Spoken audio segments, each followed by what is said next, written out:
members, you are all very welcome to our meeting here, or of our evidence session into the inquiry into the cross-border broadband initiative, the Bytel project. Members, as I said earlier, I'd like to welcome Alison Caldwell, who's here with the TOA today. Also, the Auditor General, Mr Donnelly, and his team. Members, just some housekeeping rules for members and those in the public gallery. Could I ask everyone to turn off their mobile phones and electronic devices, with the exception of your tablets, which contain electronic committee meeting pack and information relating to this evidence inquiry. Members, I've received some apologies from Mr McQuillan, Mr Hussey and Mr Mackay. Are members aware of any other apologies? None. Members, item 3, minutes of the meeting of the 11th of March. If members are content, I'll sign them into the record. Do members agree? There are no matters arising today, and there are no pieces of correspondence. Members, just a few points I'd like to make before we start our session.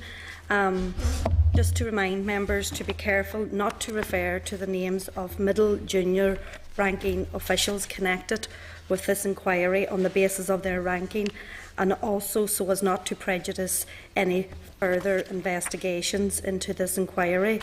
The same applies to Bytel or other companies connected to this inquiry, and members should refrain from asking questions about the likely outcome of the writ served on Bytel, which is a live case, and to do so could potentially result in sub judice. So, members, can I get an agreement on that? Agreed. Yep. Agreed.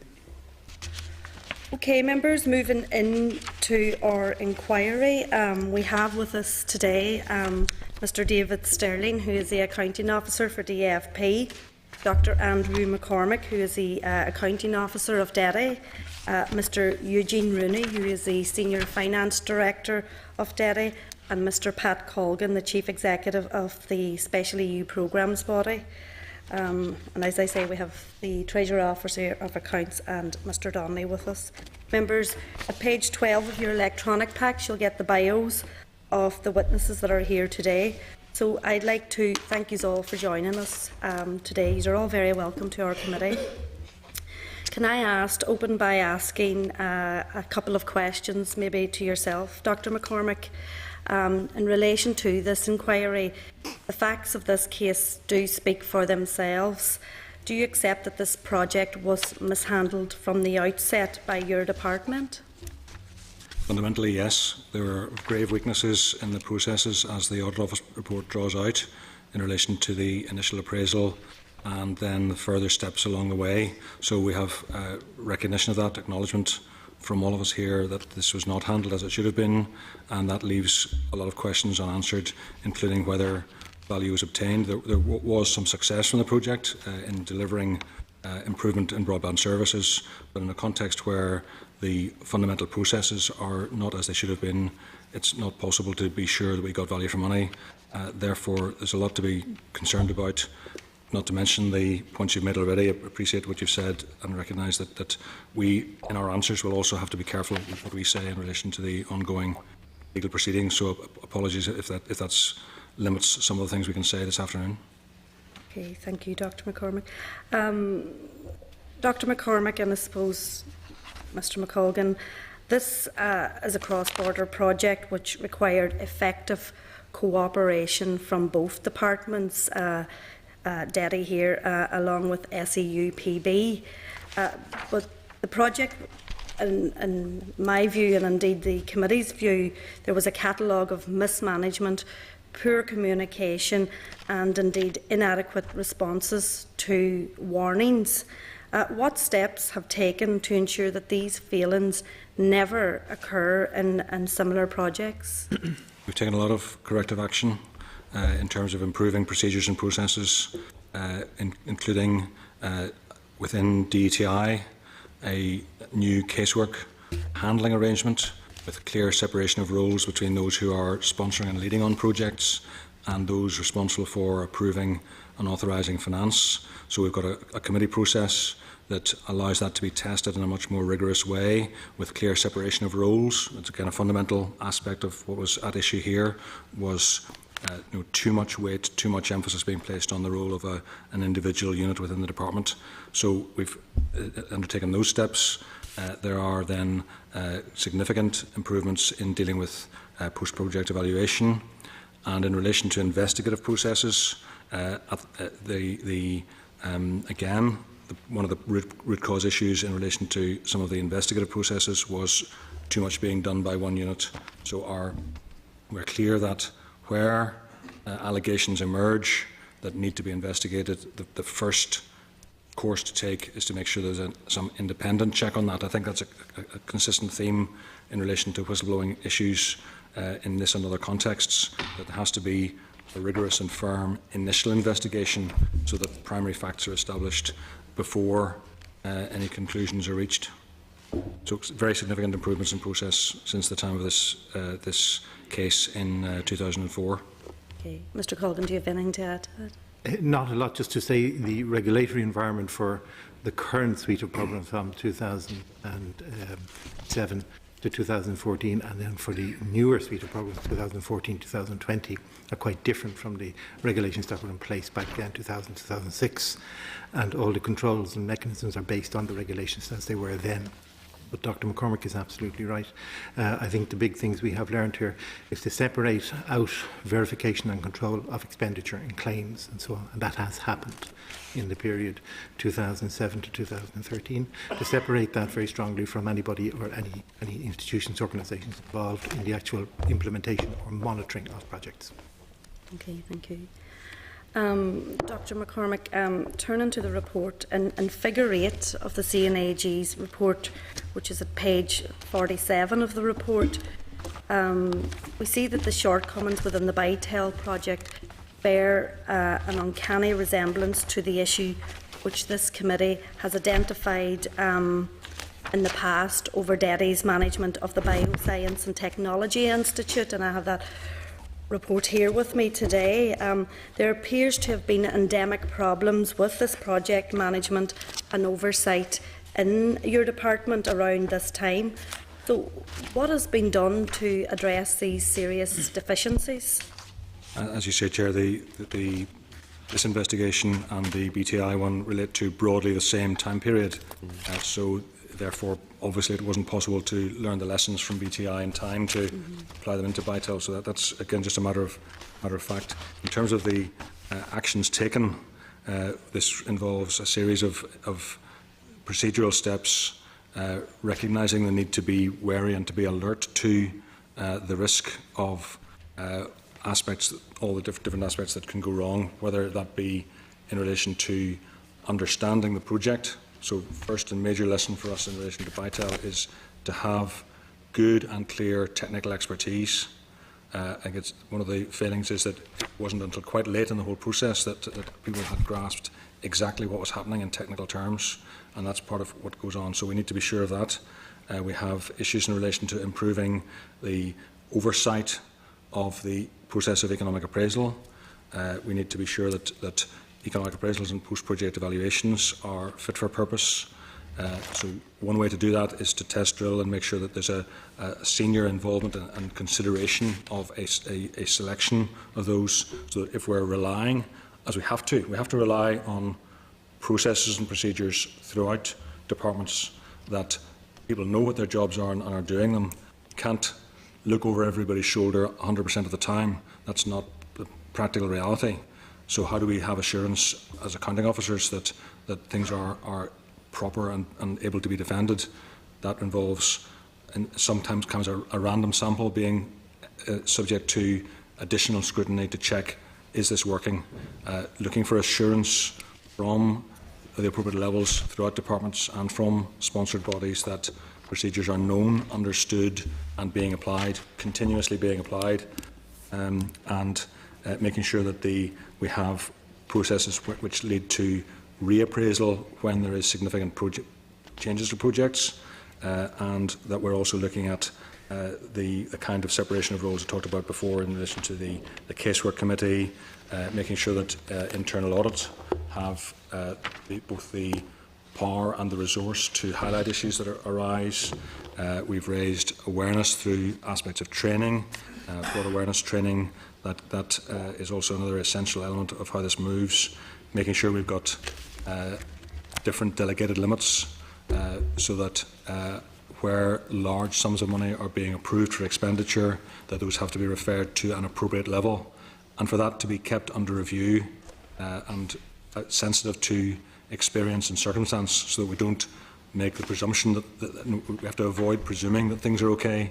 Part of the role, part of the need to have proper oversight of risk, effective audit and risk committee work, for all those things to bring challenge and questions. So we have audit and risk committees led by independent board members in departments who ask me as accounting officer and the team as the overseers independent questions. There's a range of lessons there. I think happy to say more if you wish on that. Just before I let the Deputy Chairperson in, can I just read the recommendation 9 that this committee made to the Department whenever we had the Bioscience and Technology Institute inquiry. The committee at the time was critical of the haphazard way in which DETI had responded to the suspicions of fraud and the impropriety in the case, particularly in its consultations with the PSNI, and the committee recommended that DETI review the adequacy of its fraud response plan and considers whether additional training is required for staff charged with handling fraud cases. Are you content that your department has fully implemented that and that you do have resources and the expertise to deal with this? There was a revised fraud response plan issued, and we've kept that under review in light of all those recommendations. I'm not sure if colleagues want to add to that. If I might chip in, I was a witness before this committee in 2012 on the BTI case, and I was obviously accounting officer in DETI at that period, and we put in place a new fraud response plan in 2012, which sought to address all the failings that had been identified in the BTI case. And certainly I was satisfied that procedures in DETI, certainly when I was there, are much better. I'm sure that remains the case now. And now that I'm in DFP, obviously, I have a responsibility for ensuring that that effective fraud response plans are in place across all departments, and that is something that we regularly issue guidance on to all departments. And that guidance includes that people should constantly monitor the effectiveness of those plans as well. Thank you. Deputy Chairperson, you wanted in there? Chairperson, I was provoked, yes. And maybe I'm far too long in this committee and really fed up with the fairy tales. You know, this is a modern democracy, has been, where you would assume all these procedures would be in place. All the checks, all the balances. This reminds me of a trip I made to Georgia in Eastern Europe, to Tbilisi about a couple of years ago. And that's the sort of evidence they were giving. You know, we're an emerging democracy, we're coming from a totalitarian state under Russia, and we really didn't have the systems in place. Where does the buck stop for this? Who takes responsibility for this? Well, we're answerable to this committee for this case, and we recognise the failings were very, very grave in this case, and we have to both apologise for that and do all we can to assure that lessons have been learned and better systems are in place. We believe they are. I agree with you that there's not a lot in what went wrong that shouldn't have been right at the time. It's not as if there haven't been previous cases in the period before. Both David and I are long enough in these jobs to have known of cases back decades before. So there is no good explanation. But this happened. We have to explain what had happened. We'll do our best to draw out the facts of what happened. But there is no good answer to the question you're making. Chairperson, I admire Dr McCormick's honesty and I have the highest respect for him personally, so obviously that's not the reason why I asked the question. But really, against the background that we're in today, with 500 teachers facing the sack, 1,000 classroom assistants, people not getting their operations and everything, Can you really wear this by saying, oh well, we've learned our lesson? Well, the question is, can we be confident that the main lessons of this are such that something like this could not happen? I always hesitate to say something can never happen, because we are in everything depends on human behaviour.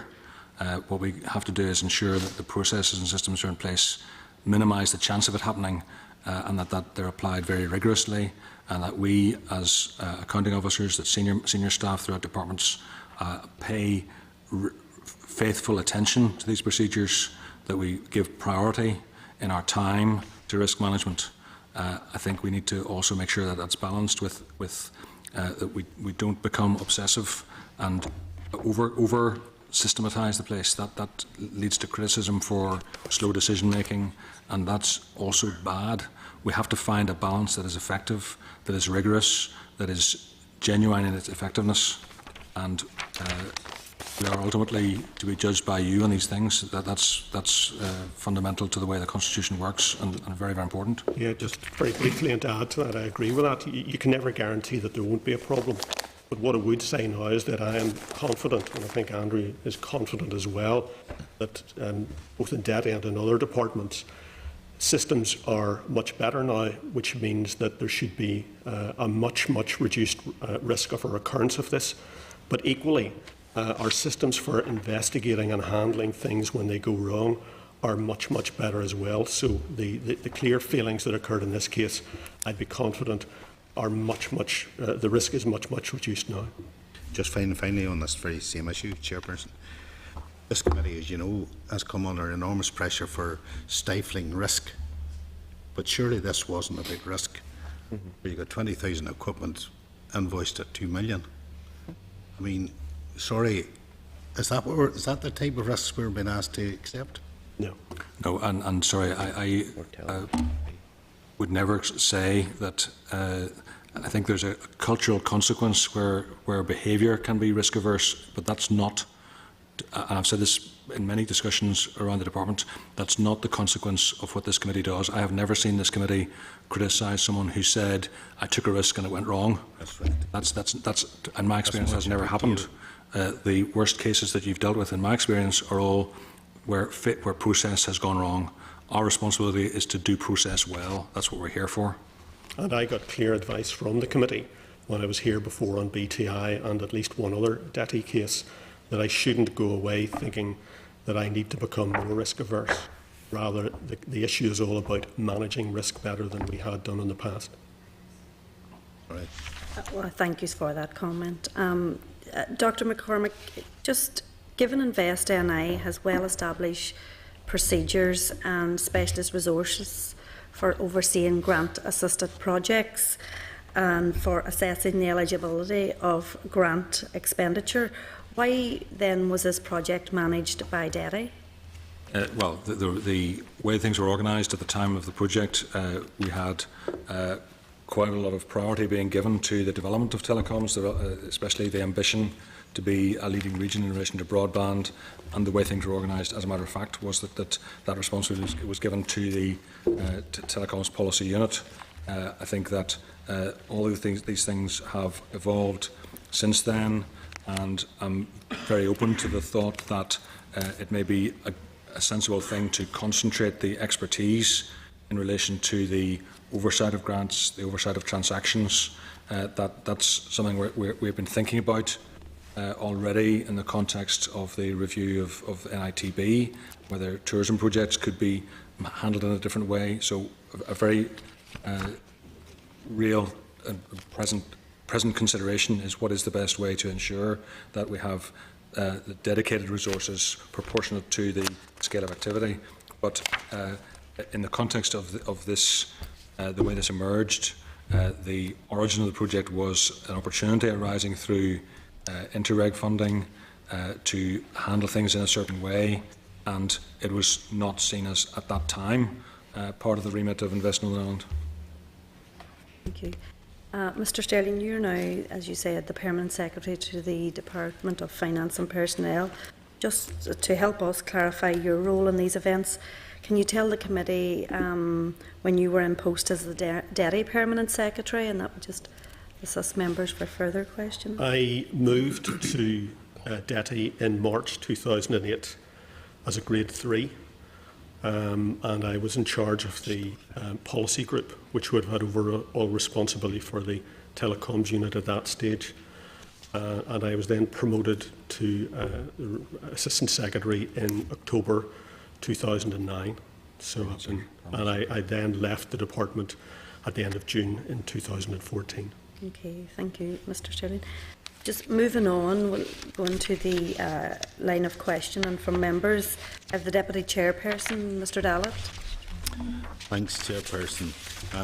To Dr McCormick. In Part 3 of the report, we see the Department were under considerable pressure to meet targets for payment of grant. Paragraph 3.14 of the report by the Irish CNAG also suggests that you needed to approve this project to meet expenditure targets. Can I ask you which was more important, getting the project over the line to meet the N+2 targets or ensuring value for money? Well, of course, value for money is a major consideration. I would make the point that actually both of the points you made are essential. But I think for the purpose of our inquiry, we really would need to press you and ask you to prioritise. Well, I would point I would put back is that if we fail to meet the spending deadline, then things don't happen, and there would be legitimate criticism from members, from committees, from the public that resources have been lost.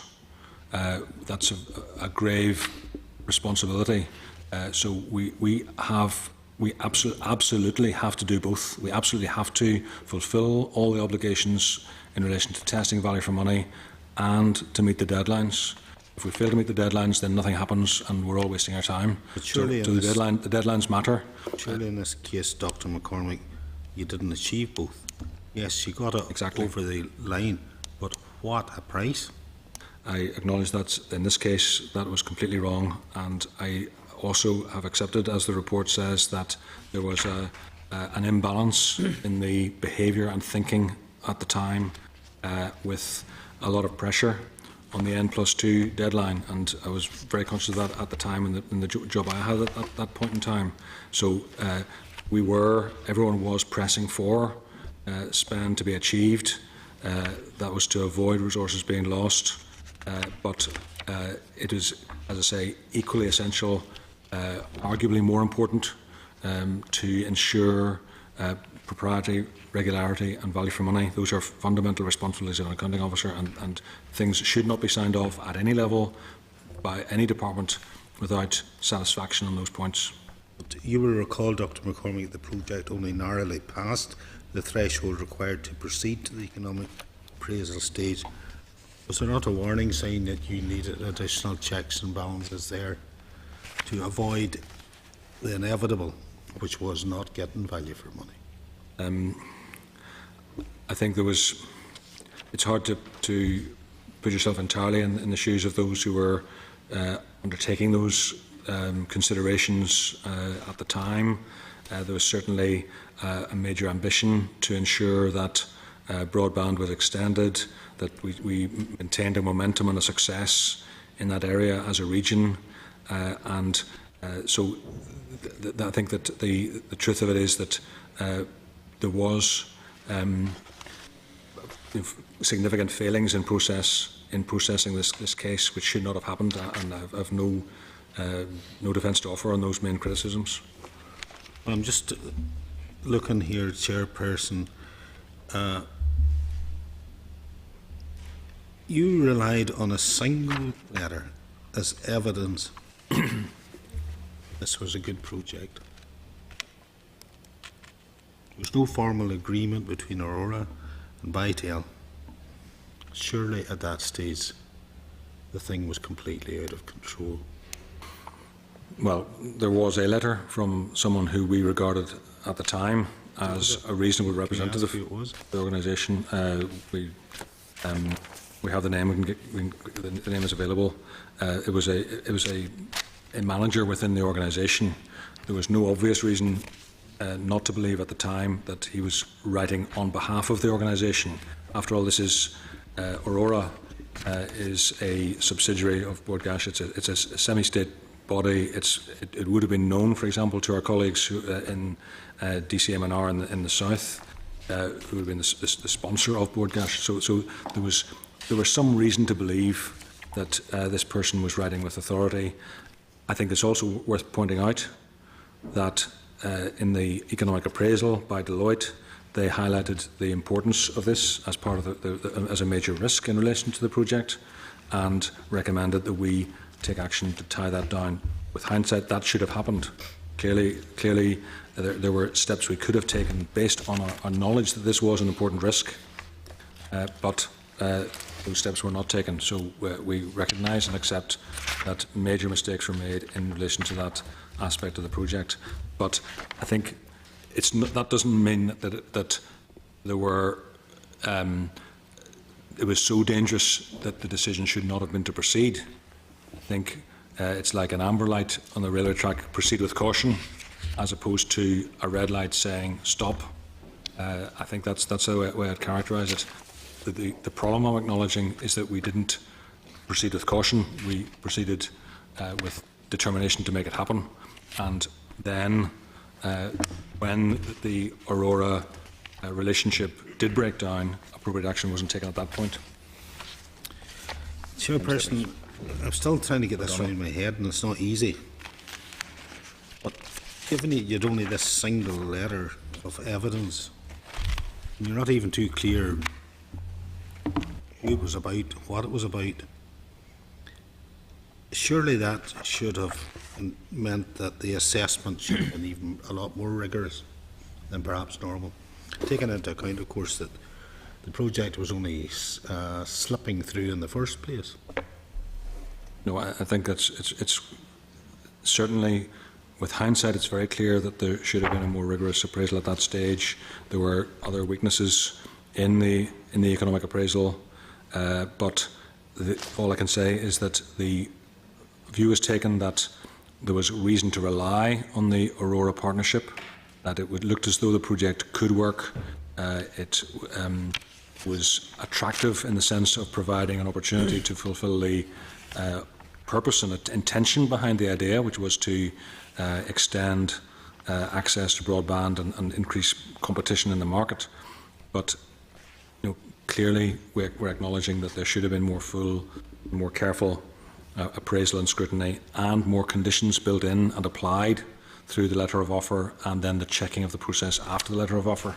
So it's not just at one point in time, but all the way through those months of the year, maybe after the initial decisions have been taken. There were opportunities to re-examine.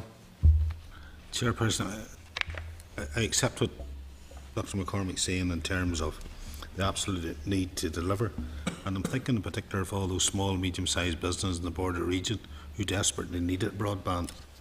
But if this happened in the private sector, there'd be heads rolling, wouldn't there? Yes, so. And I'll not pursue that. At paragraph 2.14 we read that the appraisal team didn't have sufficient expertise to properly assess the technical aspects and costs of the project. Now, I don't need to say it's superfluous for me to say that's unbelievable. Well, almost. If you can't adequately attest what you're being told by a project promoter, surely you will have the wool pulled over your eyes. And I suppose the really hackneyed question is, what are you doing to make sure it doesn't happen again? Well, I think I said already that this is one of the most important lessons from this case, is that in dealing with any project, it's important to have on your side someone who understands the technicalities in great detail. And if that requires us to have either internal staff with that expertise or to retain consultancy advice, then that's what we should do. We should make sure that we've got the right expertise at on our side, explicitly and totally on our side, with no conflict of interest. That's part of how we have to manage these processes. And I think it's the fact of the matter is that it's only when we had the input of Consultants B as the report refers to them, at quite a late stage of this process, that full and proper technical understanding emerged. That's one of the biggest points to me in the whole story. Chairperson, listening very carefully to what Dr McCormick's saying, and he did mention a few times there the dreaded term consultants. Do we know who the consultants were, and can you name them? Yes, all the companies are known. Which ones are we? Now, I'm always intrigued when somebody's referred to as consultant A or consultant B. Okay. Have they got names? Yes. Who are they? The consultants A are ASM Hearth. Consultants B are Prisa Consulting. Okay. Now, Sorry, Deputy Chairperson. Yeah, sure. Just Paul and Roy wanted a wee supplementary in there. Yeah, You Roy, can come tend to on. let them in. Roy. One of the points you mentioned there was that it's vital that consultants should not have any conflict of interest. Did you come across evidence to show that the consultants who had been advising specifically had a conflict of interest in this case? There's no obvious and straightforward conflict. There are questions around some of the connections, but there's nothing directly problematic in that sense. Most of the investigative work was done following the 2008 whistleblowing, so that's where most of the input comes. The other relevant inputs were the initial economic appraisal by Deloitte. Then there was a partnership with, the oversight of the measure and the technical input to the appraisal process and the oversight of the payments was done through Western Connect, who are mentioned quite a lot throughout the report, and there is an issue to consider in relation to them. Then we had the post-project evaluation by Parsons Brinkerhoff, and then the two investigative consultants that I mentioned already. Okay, thank you. Thank you. Paul, are you content with that? I would like to tease out a wee bit of detail of what the consultant brief was, because I think that's vitally important. Yes, sir. Because if the consultant brief was, can this project deliver this? Can it give us I need to know, was the project brief concise enough to actually identify, was there a necessity for the spend that was being made, or was there not? That's because Okay.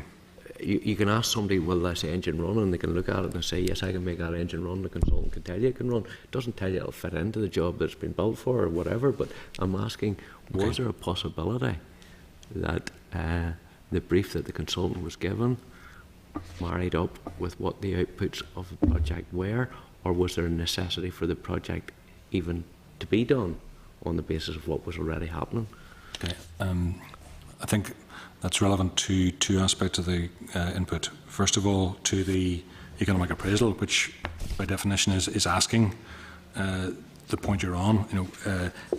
What's the objective?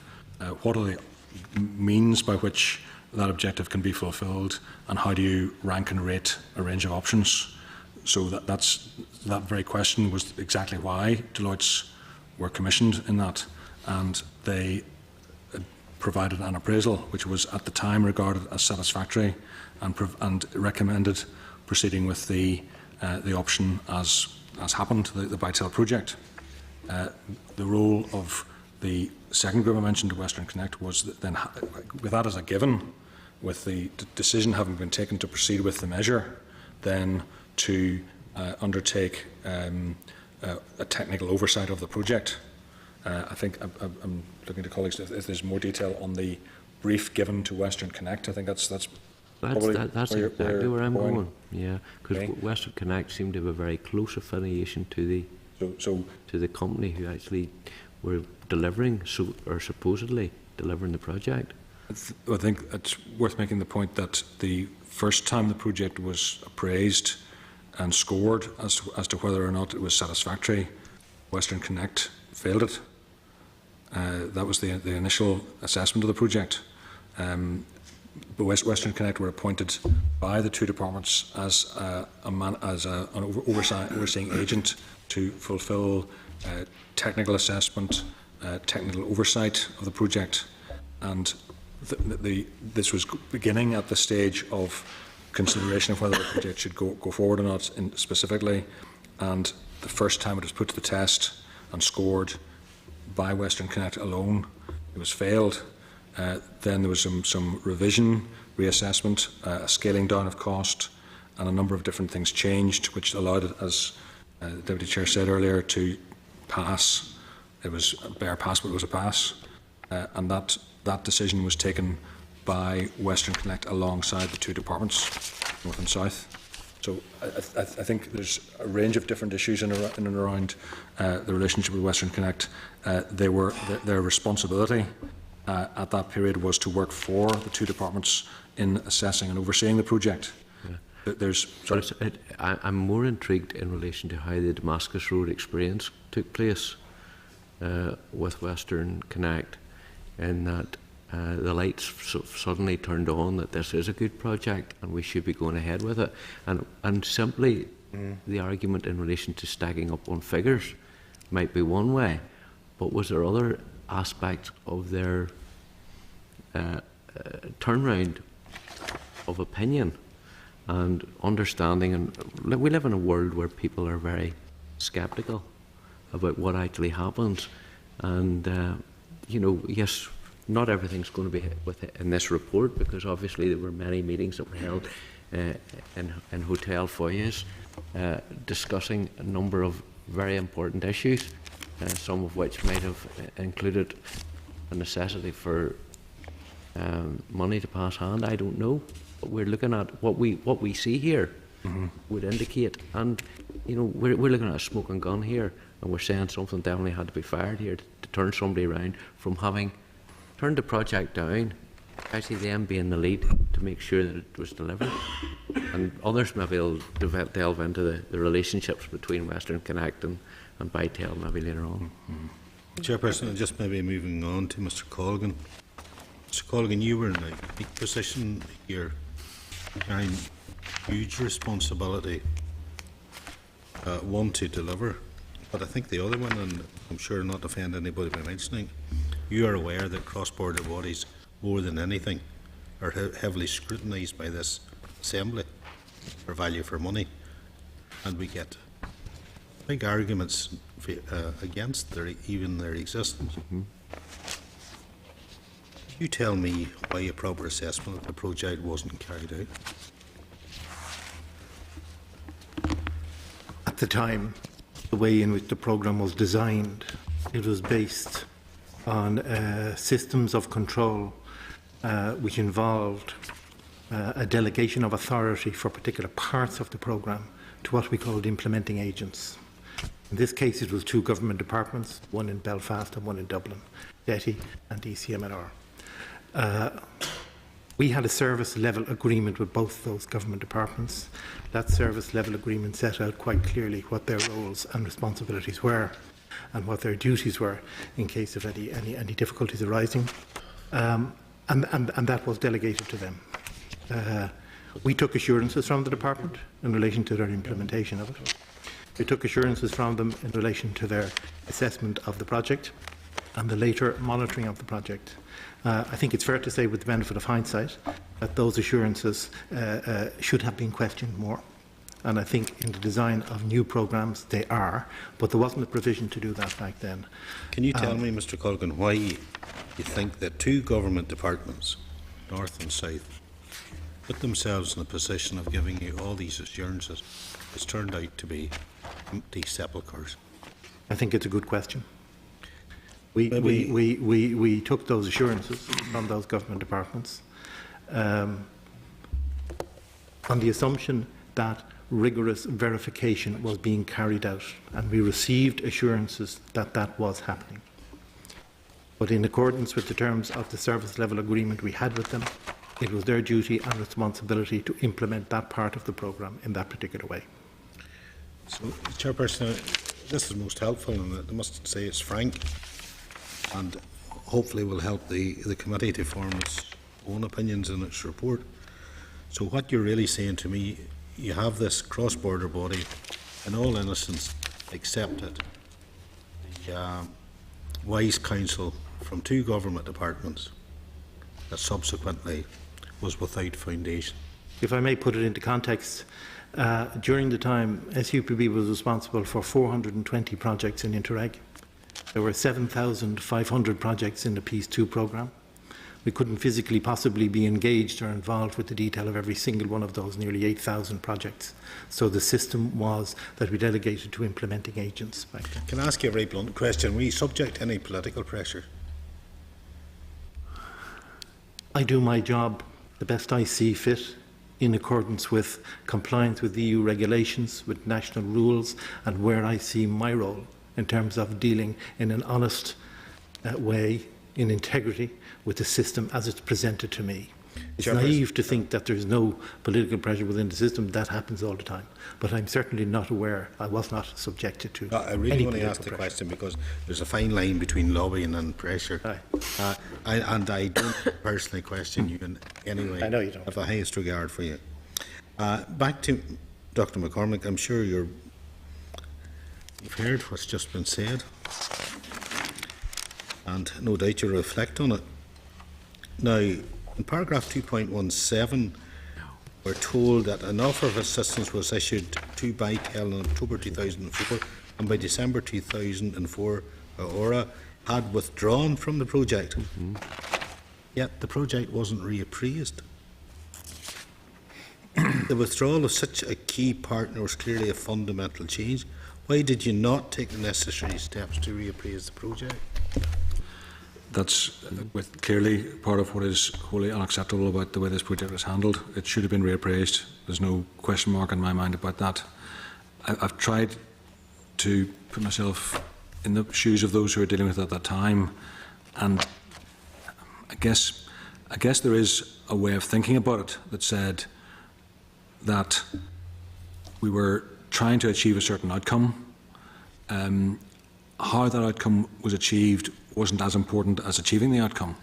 And the change from the Aurora-based proposal as approved and as drawn out in the letter of offer and all the documentation up to that point, that all that had really changed was that instead of Aurora providing that relationship, it was now going to be Eircom.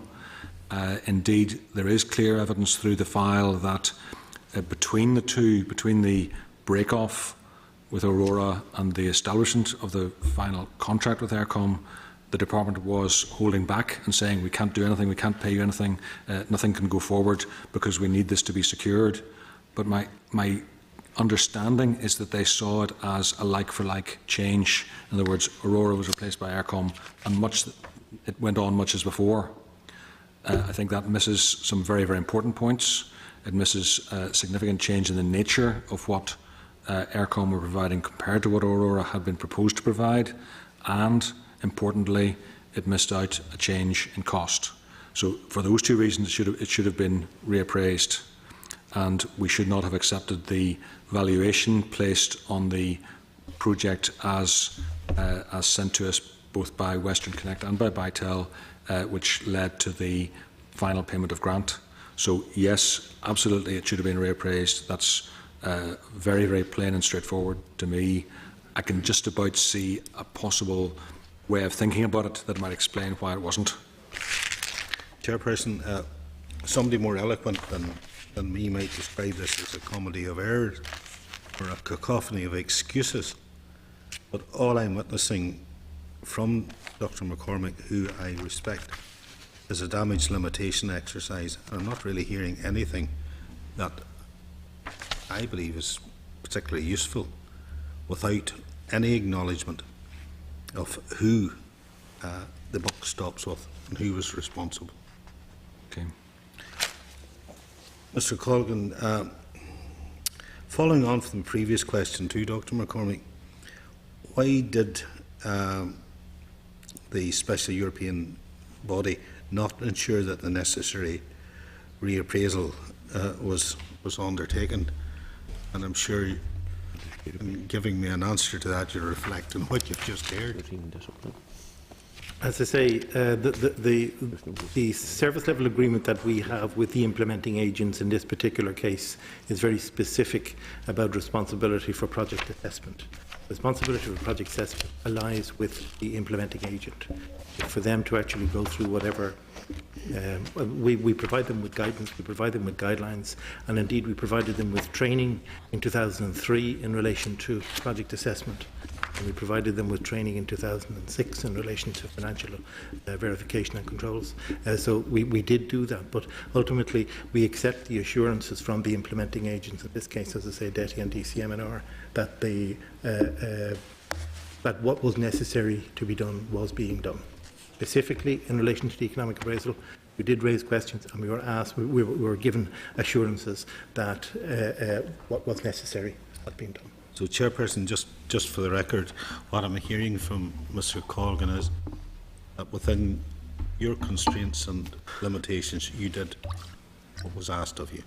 I believe there was nothing more that we could have done at the time, given the time in which we first heard there was a serious problem here in 2011. Okay, thank you, Deputy Chairperson. Thank you. Mr. Rogers. Thanks, Chair, and I'll just carry on with you, Dr. McCormick.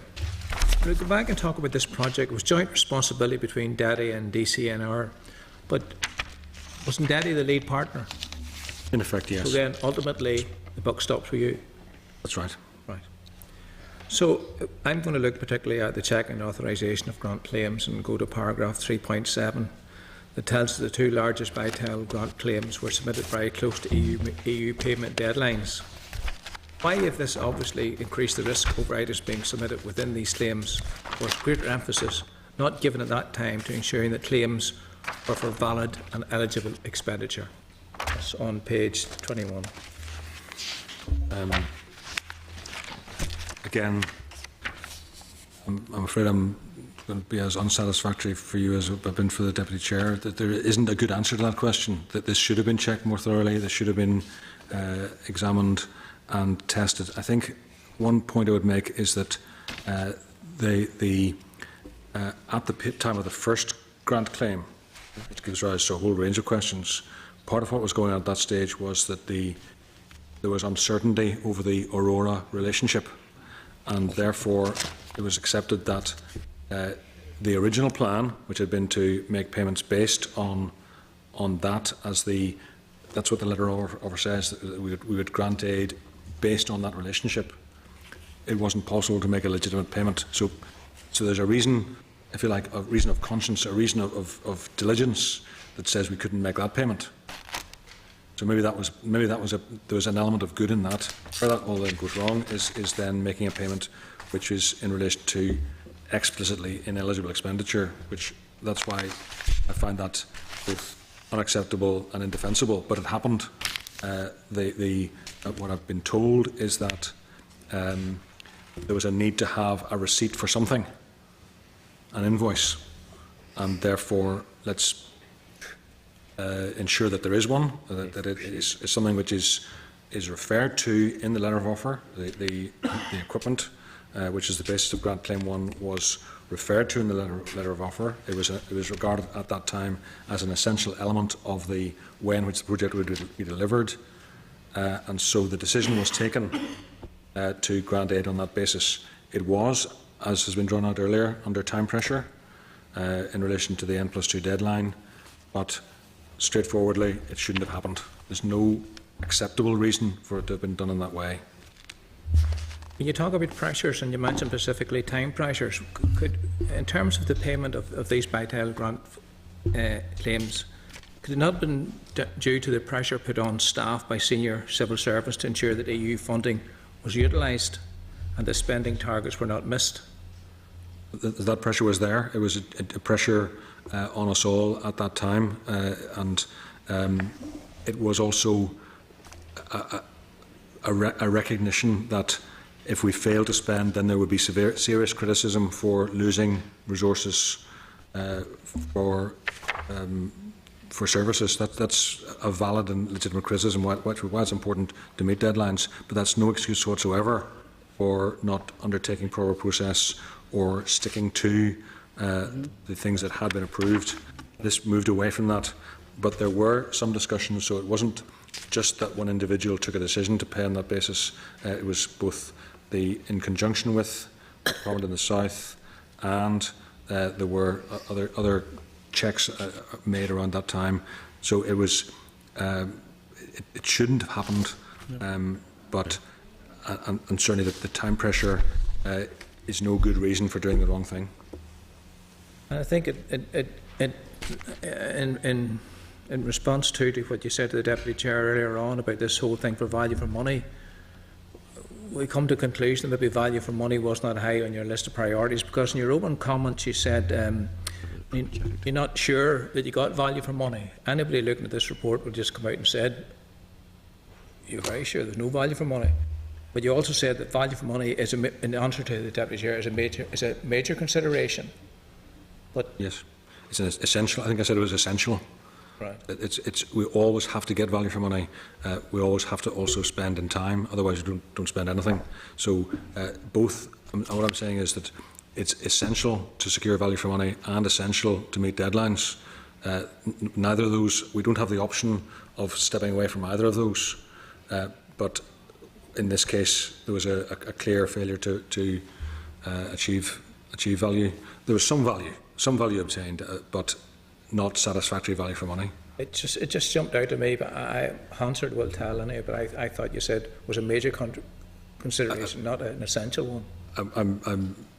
I believe I said it was essential. I may have used the phrase major as well. If I did, let me clarify and be absolutely sure. What I'm saying is that it is essential for us to secure value for money. Okay, so that takes me to page 22 to figure 3.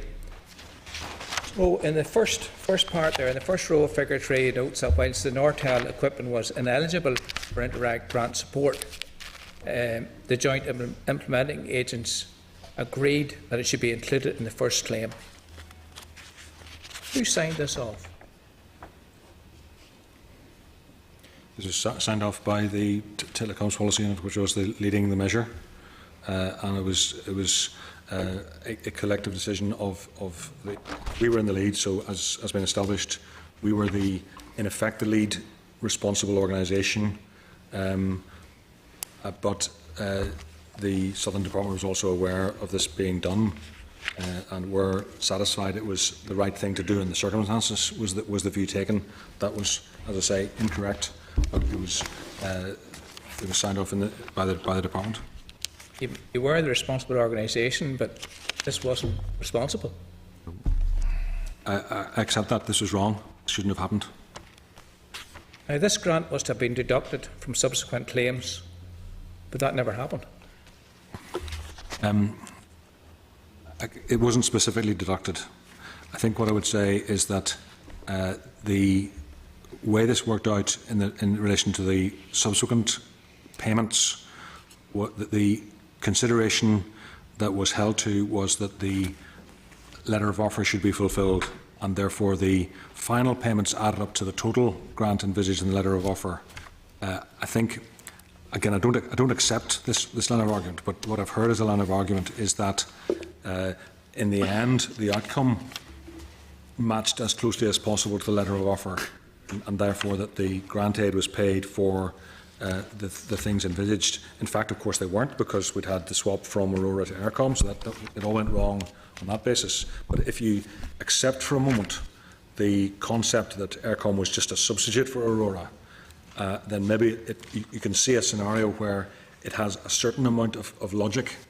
I don't actually accept it, but I can just about understand that people would have said, "Oh, this is much the same thing. Therefore, we granted this. We make the final payment as a balancing payment. The final payment, the fourth claim, took them up to the 4.3 in total.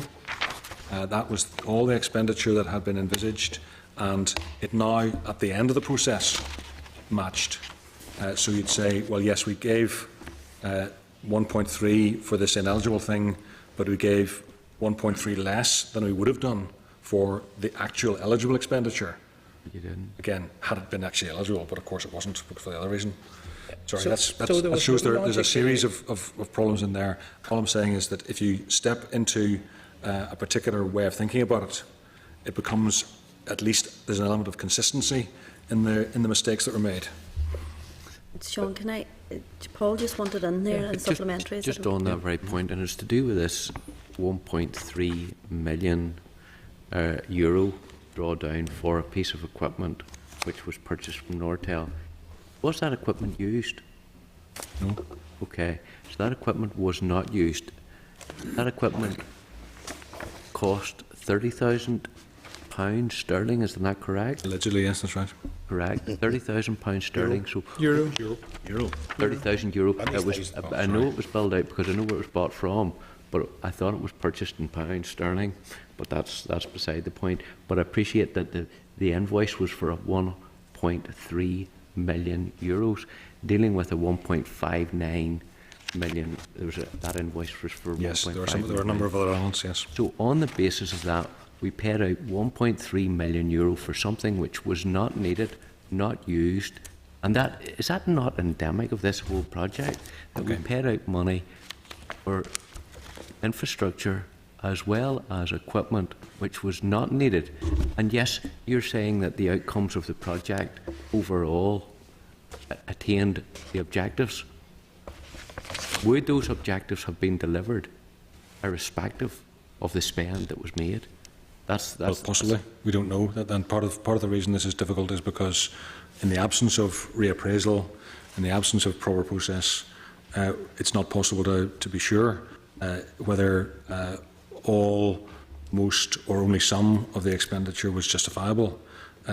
So that's a very serious set of issues in there. I think at the time the decision was taken to grant aid on the basis of the Nortel equipment, the understanding was that it was an essential element of the project as envisaged.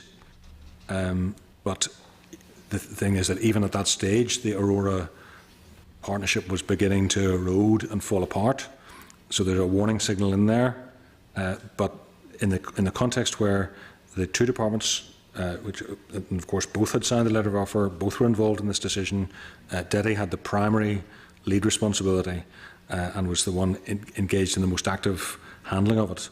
The decision was taken. We can only make a payment when there's something which is demonstrably purchased. There's pressure to secure an invoice showing that. So my understanding is that all it was interested in doing was getting some hardware to back up an invoice which was being presented to the department for equipment which was already out of date when it was purchased, and as a consequence there was a valuation put on that by, and that's where I would like to find where the individual who put the valuation of equipment which was out of date at 1.3 million euro. Now, Yes, I come yes, from okay. that industry. So I do have a little bit of knowledge of it. So I'm saying technology moves very quickly. Yep. And something which is perfectly up to date today, 6 months' time, is out of date. And as a consequence, I would like to know who put the valuation on a piece of equipment which was purchased for £30,000 and a rack to light up, well, possibly just to light up fibre cable. And I understand that Yep. connecting fibre cable and putting light connection, putting the information down that fibre cable, connectors were being made right along the route. There were several areas that would have had to be put in place to light the implement fibre. and deliver the information. On the basis of that, there was already an understanding that the equipment was out of date. Who within the department? Because consider, we do have telecoms policy unit who are supposedly got the expertise within it to actually identify what's going on here. Okay. It starts to sound very much to me, like somebody knew there was an opportunity to deliver a project, and we will manufacture a project to deliver this, and it will get paid out of the public purse one way or the other, and it doesn't look good, and it doesn't sound good to me. It's Accept that. starting to sound like people were in there, not just manipulating the system to milk money out of it, and that's what it looks like. Now we have to prove otherwise. I can't. I'm reading a report which draws me to think that. Sorry, Sean. Was there any valuation done of that asset at all? Well, I think there are several points to make. One is that the economic appraisal had identified this as a reasonable number. I wouldn't say a precise valuation, but that it was of the right order. That it's only with hindsight that we know that the racks were obsolete at the time. That I don't think it was. I don't think it's demonstrated. I don't think there's clear evidence that that was known at the time by the people taking the decision to support it. Well, the boy who bought it obviously knew it was worth that. That's exactly your point. That's very clear.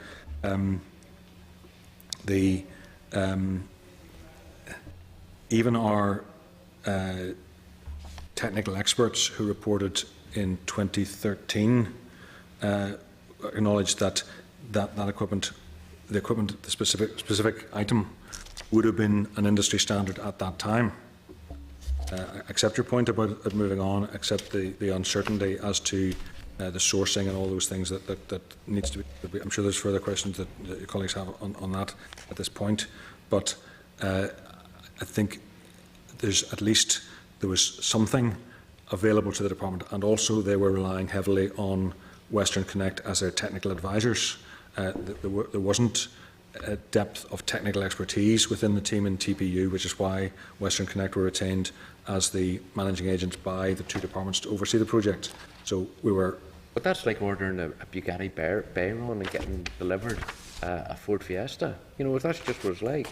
It's just the very same thing.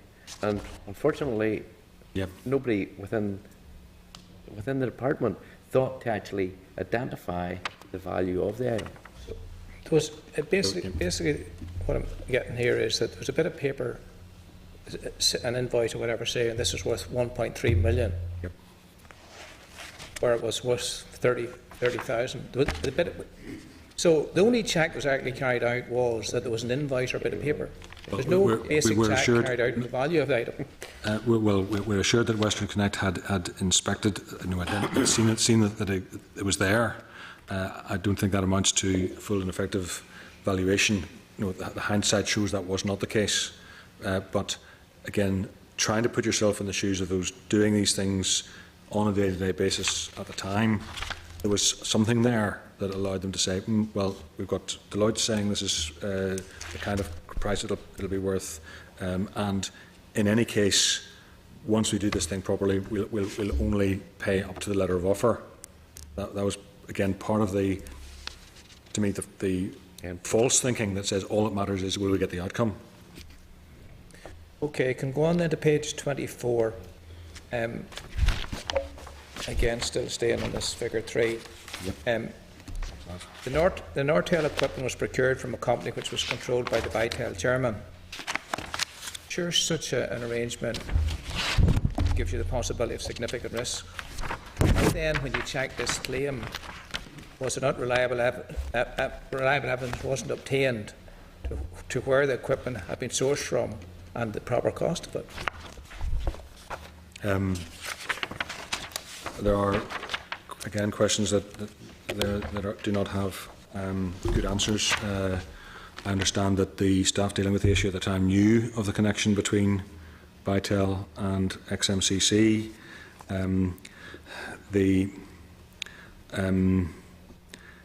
There's no good answer or explanation to the questions you're asking on that point.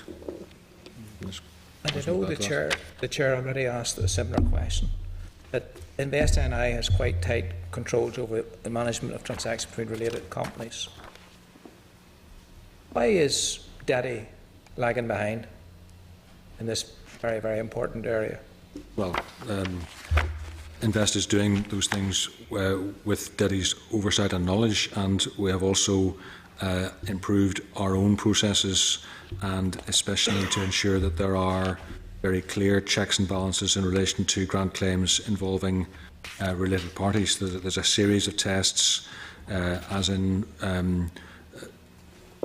which are required of business units within the department dealing with grant claims to ask additional questions, probe additional facts, ensure that there are a clear understanding of relationships to avoid this kind of thing happening again, where you end up with something which you're just not sure of and which is, on the face of it, doubtful or unsatisfactory. So that's something we've paid significant attention to, and I believe that both DETI itself and our arm's length bodies are in a much better place on that issue today. Okay, so you talked about the assurances from Western Connect as well. When did you become aware of the shortcomings with these assurances, particularly with the checking of this claim? And what steps did you take to address Western Connect's underperformance on this issue?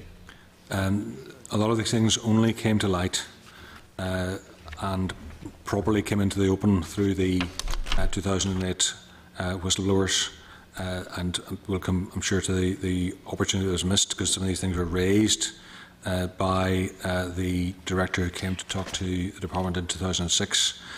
We became aware ultimately through the work done by the consultants who advised us and by internal audit on the investigation of the 2008 whistleblower information that drew attention to the doubts about what had gone on between Bytel and XMCC in that context.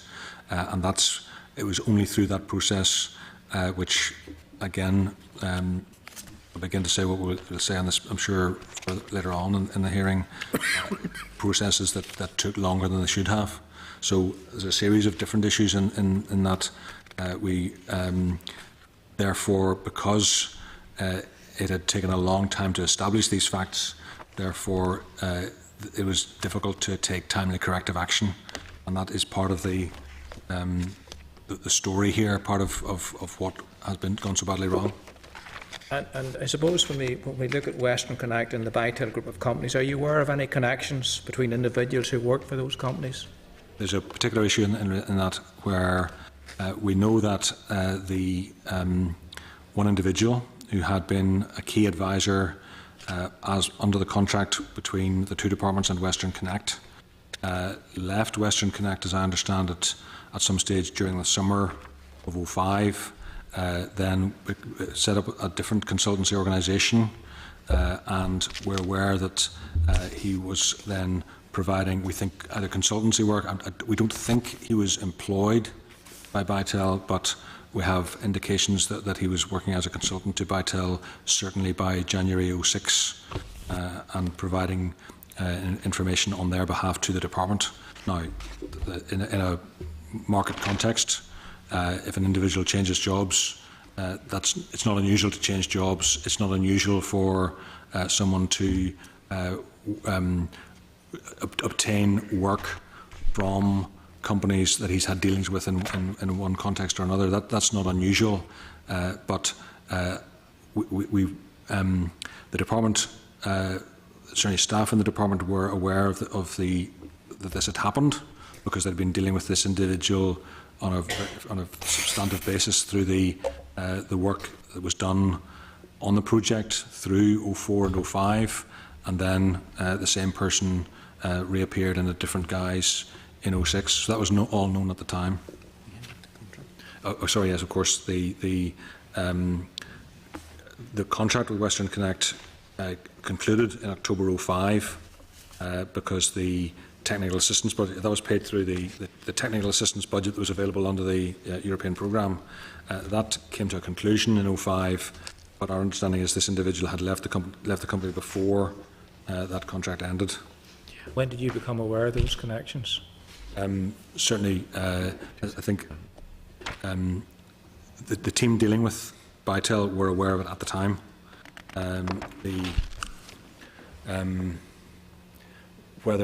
How much that was known more widely to senior management, I don't know. Anything more we can add to that? No. Thanks for your honesty, Dr. McCormick. Thanks, Chair. Okay, thank you, Mr. Rogers. Mr. Girvan. Thank you.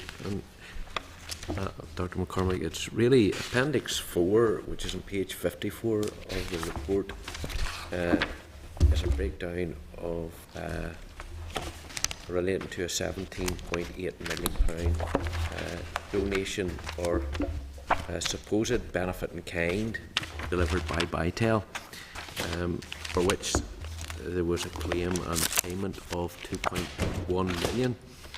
I'm just looking to see, can you explain why this grant was paid when, according to Figure 4, there was virtually no supporting evidence for it? And likewise, I'll maybe go into the 120 kilometres of ducting and cabling claimed for on this as being a benefit in kind delivery, and if maybe you can allude to that. Okay. Of course, as the report says, there's very grave concerns about the nature of this payment. On the face of it, it's totally unsatisfactory for probably one of the largest payments that we would have been making as a department in that period to be made on what appears to be such limited evidence, and then grave doubts about the actual factual accuracy of the material, even within the claim. It does appear to overstate the value.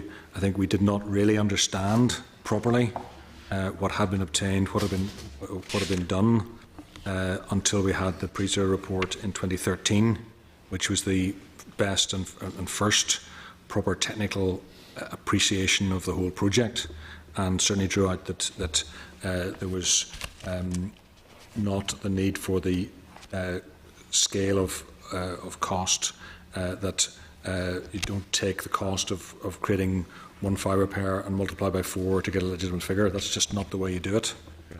We did not know that at the time, and Western Connect provided a document prior to this claim coming in, which did much the same kind of calculation of the potential value of the benefit in kind to be achieved through the project.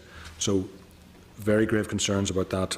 This is totally unsatisfactory and not the way we would accept it would be done. I have spoken to the individual who approved the payment, and there's a different point of view, which is broadly this. He says that this was, by definition, a balancing payment. It was the rest of the payment due under the letter of offer. This was a final formality, which was the culmination of a substantial process where they knew what was going on in the project and were satisfied with the project. Now, again, I think there's good reason not to be satisfied, but as a matter of fact, at the time, they were satisfied and went along with this. So this was then, in that context, exactly what they were expecting. What he also told me was that the staff officer in the branch visited Bytel and inspected documentation and saw supporting documentation. So there's a reference, even on the page, to supporting documentation. It appears that there was only one page which is on the record as the basis for the payment. That's true, and to me totally unacceptable. But what I'm being told is that there'd been a visit to the premises of Bytel, a review of other evidence. I don't accept that that's enough. I think that the criticisms in the report stand in relation to this. Again, I'm offering that purely as contextual explanation of what may have happened. I don't regard that as satisfactory, because actually this includes what are overinflated, overspecification, as the report draws out, of the benefits from the project. So I think this is, again, an area where there isn't a satisfactory and full explanation. I'll accept that aspect of it, but does this not necessarily highlight where a department are taking on what is potentially a fairly technical project without having any technical expertise, but they should be able to pick up that if somebody digs up a road and installs cable, optic fibre cable in that, along that section of road, that it's put in by a company who is paying for that company, but it transpires that Aircom had already installed 90% of the cable that was being used. Yet it was being claimed on this invoice that there was 120 kilometres of cable, of fibre cable, 16 million. You know, so I'm just completely bewildered how someone could claim to have a cable in the ground that was never put in by them, nor was it paid for by them, in any shape or fashion, could be claimed as an in-kind contribution. And, you know, I'm just wondering, the lack of evidence to support the final claim, why did the checking of the claim not challenge its legitimacy? Because, as far as I'm concerned, it should have. again, my understanding is that team involved had accepted that this was the way it was going to be. They'd accepted the concept that that grant could be paid on the basis of benefit in kind, and that this was illegitimate. They saw it as a legitimate way of calculating the benefit in kind. I don't accept that. I agree with Who wants a what you're cable on the saying. ground? The majority of it was Aircom. It was the majority of it, as you say, was pre-existing. But they bought a contract where they leased bandwidth from Aircom. That was a totally different contract to what had been envisaged with Aurora. It was a different nature of arrangement. Who were no longer involved in the project Exactly. at this stage, because this was in the final stages of it. That's right. So Aurora had no involvement whatsoever. So they were piggybacking in on the back of a previous contract which had no legitimate connection to Bytel. Is that correct? Well, yes, they were presenting the claim as aligned to a letter of offer which had been in fact overtaken substantially by the change in the nature of the contract. That's what happened. It shouldn't have happened, and there's no actual substantive defence to that. But they believed that what they were getting was still in accordance with the letter of offer, and they had moved to a state of mind where they believed that they were, in a sense, obtaining a service. But genuinely, I think we're getting hung up. People get hung up on what letter of offer actually is, you know. And as far as I'm concerned, a letter of offer is a letter of offer. And if you find that you didn't need to make that spend, there's opportunity to pull that back, and it's no longer a letter of offer. So, you know, that's the way I see it. But that's probably a legal issue and probably needs to be looked at as such. Yeah. But on the basis. Basically, I still find that very, very difficult. Are you aware of an internal, and I'll be very, very concise in what I say, or very precise in what I say here. Are you aware of an internal Bytel email which may refer to potential improper activity by the company and those connections between Bytel and members of staff in Data? And if so, did your department deal with the issue raised in that email? Yes, my understanding is you're referring to an email of February 06 Yes. within Bytel. That email was received in the department attached to a letter from solicitors to one of the Bytel directors of the 18th of July 2006 as part of the first whistleblower issue that arose in the summer of 06. The email was attached to an affidavit which is part of the court proceedings that were at that stage happening between two of the Bytel directors. So the email was received. It's still in its place on the file. I looked at the file this morning. It's there on the file. Was there any action taken? No action was taken on the basis of that email, and I have no good explanation as to why no action was taken. We are not able to establish exactly who saw it, what process happened around that. We've spoken to all the individuals who were in place at the time, and there is limited memory of it. The individual, there are. I appreciate their names, and I don't want to go want through to be careful in terms of this in relation to fair process. But the short point is that no action was taken, and it's clear to me that this email should have given rise to a specific and direct investigation of the points alleged. And I want to find out what mechanism is in place there. Now, I appreciate a lot of people have put very little weight on what a whistleblower says, and on many occasions they have been very important in highlighting major areas of fraud or mismanagement. You know, been very helpful in many occasions in that area. I'm not saying that that's the case here, but I'm saying I understand that there should be some mechanism for ensuring that if a complaint of such a serious nature comes in, which makes reference to a number of things which would make me very which would make me very suspicious of what was actually happening. And in fact, I would be cautious, because in fact I was wondering why something such as that did not trigger a major investigation within the department at that time.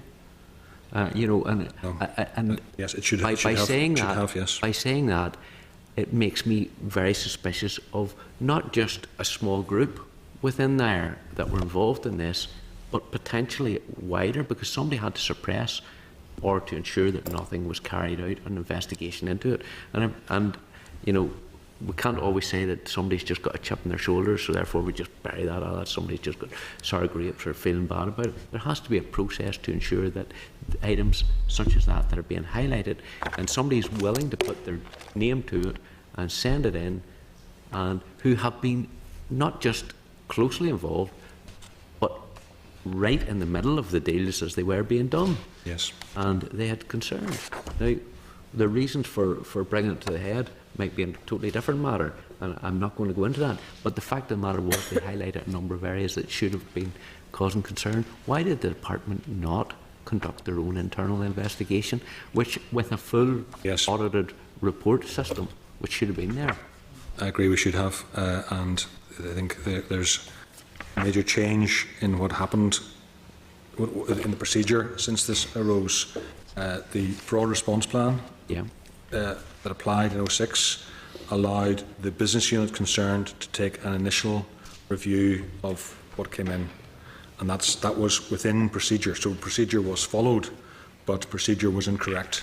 And from 2012 onwards, as David said earlier, the new response plan requires that when anything of this nature would come in, that it goes straight to internal audit for investigation.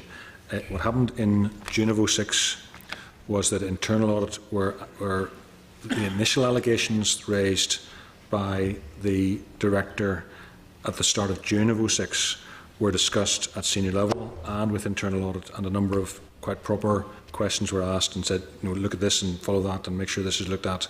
So some of the right things were done at the early stage, but the trail goes cold, and we cannot establish exactly the facts as to how it played out after that.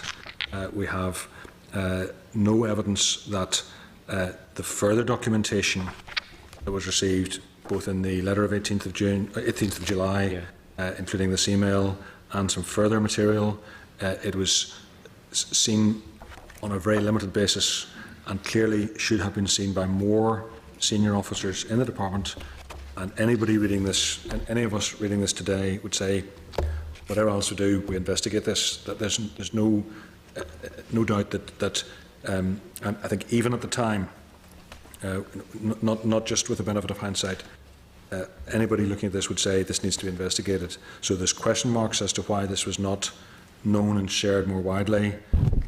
One point is it was July, so maybe some people were on leave. But that doesn't take away from the fact that this should have been highlighted, should have been dealt with, should have triggered, as you say, a proper and full investigation.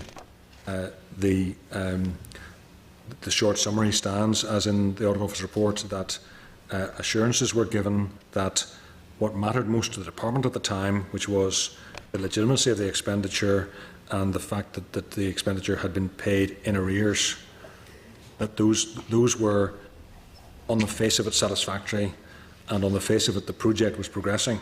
It wasn't complete, but it was on track. So the way this was written up was this is an internal dispute between two directors. It's actually not of our concern. The things we're concerned about are secure. That's what the outgoing correspondence, that's what the report to senior management says. As far as we're concerned, the things that matter to us in terms of protecting public funds are okay.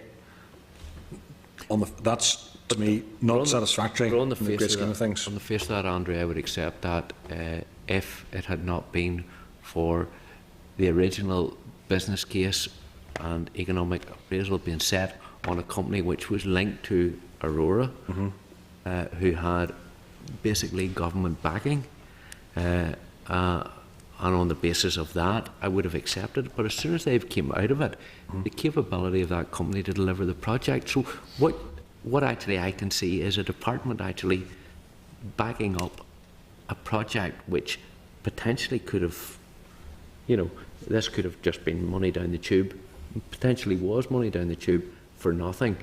But at the end of the day, rather than actually do something about it, either pull the plug, they continue to feed it to finish the project because it's going to be delivered anyway, one way or the other. Somebody maybe knew that, and I don't know, I cannot say that. But it brings me then to the final grant application, and it came out, and I think it's in figure 3.1 and 322, and paragraph 3.17 and 3.22 and figure 4. There was 2 million paid out. There's no breakdown of what that was paid out for. And do you have a detailed breakdown of what that 2 million payment was for? Because, and I know, I know what Pat's organisation are like. Whenever you go looking for money, they'll say, well, we're on it to the 10th degree, and whatever we have to send back to Europe, we have to back up. So if you buy 10 cups of tea, I have to see an invoice or a receipt for that. I'm just wondering, whenever you paid out £2 million, what was delivered for that £2 million in that final contract? Well, by the time of the final payment, it was really just to make up the final letter of offer agreement, and I understand that, and I understand that's the argument that will be put forward. But there has to be a breakdown invoice of what that was for. Well, there's a breakdown in the letter of offer of what the project was required to deliver, and the argument from those approving the payment was that what happened in the real world, including, of course, by that stage, the contract with Aircom, that would have been seen as a very positive thing. That would have been seen as so. Yes, we had difficulties with Aurora. Now we've got something really good in its place. So again, I'm trying to imagine the mindset. But did you have something really good in its place? Because that is the point, and that's exactly where we need to get to. What did you have in its place? My view is that it was good and worthwhile. PRISA told us in their report that in some respects the project over-delivered on the original objectives. No, not because of it. But yeah, sorry, the point stands that was despite what happened rather than because of what happened. So it's not acceptable. What I would say is that something good was obtained. I think that the absolute point is that it might have been obtained at a very much lower price. That's where this really rubs. I'm not saying that Bytel did not incur expenditure in some aspect of final connections and things to infrastructure which was already in place, and doing some of that. But where I'm coming from was it was the value that should have been put on those final connections, and that's what I would have been evaluating. Yes, as far as I'm concerned, we got something, but we got a Ford Fiesta for the price of a Bugatti Veyron, and that's the point. But I'm wondering just how on earth those that were within the department who had some expertise in this area were hoodwinked to such a degree. And that's what I'll say. I was hoodwinked. Either I'm using that term hoodwinked, or I could say we're complicit. No, those questions are clearly begged by the facts as we understand them. That those questions stand, and there is not a satisfactory answer for them. What I say again is that there appears to have been a mindset that Aircom came in, that was good, the project's going okay. Those two directors are fighting the piece out among themselves. Of course, there was in the end a court settlement between the two of them. So in the end, it looked okay. I think that's totally unsatisfactory when you've got the kind of allegations that are drawn out in the email and the uncertainties over the nature of of the money being spent. So, in relation to the change of the contract, and I want to come to that point because there was a change to the contract in its material form from what was originally presented, and the relationship breakdown between them and Aurora, and there was at that time no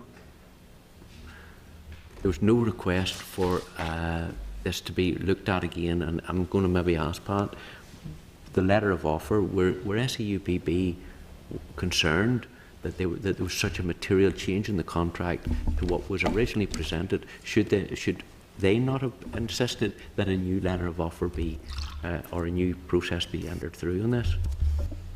This came to light in the Article 10 review that was carried out by FPM consultants. As an Article 10 review is a standard part of programme management, which does, on a sample basis, checks projects in terms of system place and so on. The Article 10 review actually raised concerns in relation to the points that you've just made, changes in the letter of offer and issues around procurement and so on. We, as I mentioned earlier, engaged with the implementing agents in relation to the concerns raised by the Article 10 review, and we were given assurances at the time that the changes were not substantive enough to require a reappraisal of the project or to require changes to the letter of offer. Okay. Just on that, you know, at the time the new letter of offer for the project was not required. They told SEUPB that, and I think it was the department who told that, had taken the lead on it, was not required because there had been no change to the funding package. And that's the point. Who made that determination? And who within the department made that decision that there was no change to the funding package? Because it was under, my understanding is that the cable which was to be used was in place 18 months before any of this ever happened. So can I ask, who made that decision that the funding package was changed? Because on the basis of what was put forward as a major contribution by certain people in kind, 17.8 million or something along that line, by Vitel, that would have been a material part of consideration in an overall project. And I would have thought that should have been vitally, you know, if you've included £16 million for 120 kilometres of cable, of which you didn't require, you might have required 8 or 9 kilometres, but not 120 kilometres of cable.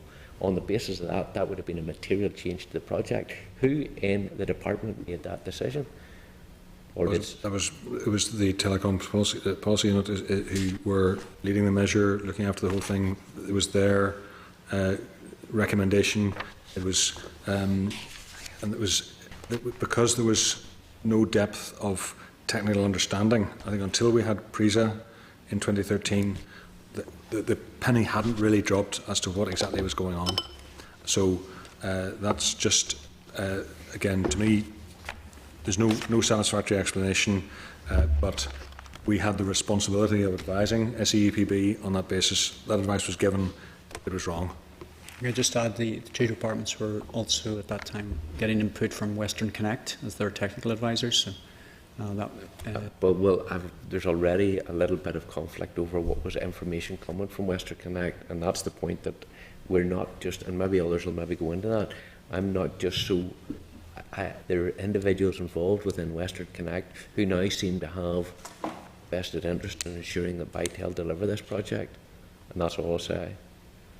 And I'm wondering who pays the piper calls the tune normally, and I'm wondering just how far along that went. So, but appreciate, and Pat, I understand how your organisation are extremely diligent in relation to ensuring that I's are dotted and T's are crossed, and that you don't breach any of the funding rules set down from Europe.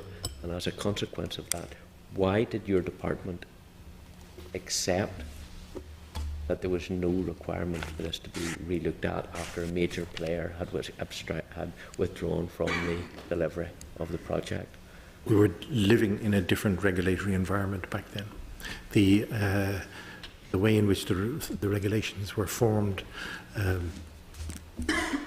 I've explained earlier, the responsibility for the physical management of the project, the responsibility for assessing the project, the responsibility and accountability for the financial management of the project was delegated to the implementing bodies, also sometimes known as intermediate bodies. And it was our duty to put in place systems our service level agreement is such a system, and we have to rely on the robustness of those systems and that they will be implemented. Ultimately, there's a cascade of assurances being given from one level to another, and I think, yes, they have been found wanting. May I say again, it's important in context to remember there were 420 Interreg projects, 7,500 MPs. Both those programmes have been closed off very successfully, and this is the only project that has emerged or come up as one that has significant serious issues in it. So I think in terms of context it's important just to remember that. But I do accept, and we have completely redesigned, things are completely different now. For example, this project would never have been implemented the way it is now in the systems we have in place now. A, it would have been subject to full public procurement nowadays. We would not have done it the way it was done now. B, whistleblowers, they are treated completely differently than they were back in those days. We have a very rigid protocol in place in terms of how we deal with. Were you aware, and was your department aware of some of the issues that were brought up in relation to the likes of the whistleblower on the... We were informed in 2006 that there was a whistleblower allegation, and a member of my staff had a meeting with a member of the telecommunications branch staff on the 19th of July 2006 to discuss those allegations. And the assurances that we were given were, as you had said earlier, that these were disputes between the directors of the company, that these were issues that were outside the remit of what was actually going on, and that really it had no bearing directly on the substance of the project and no real bearing on the implementation and management of the letter. Were you aware of the content of the email that was made reference to? No. That's the first time that has come to our attention. We just heard of that today. Yeah. Which whenever read would indicate that there's some serious. As I said, nowadays that would trigger all kinds of bells rung. I would immediately go through a process which we have designed to inform a certain number of people. We also have an independent fraud investigation officer in our organisation who has been trained in this whole area, and he would take ownership of that file and take it away from anyone else who was involved in it and go through a rigorous investigation procedures. Those things are in place now. They weren't in place back then. And you would be quite satisfied that this could not happen again under another Interreg project?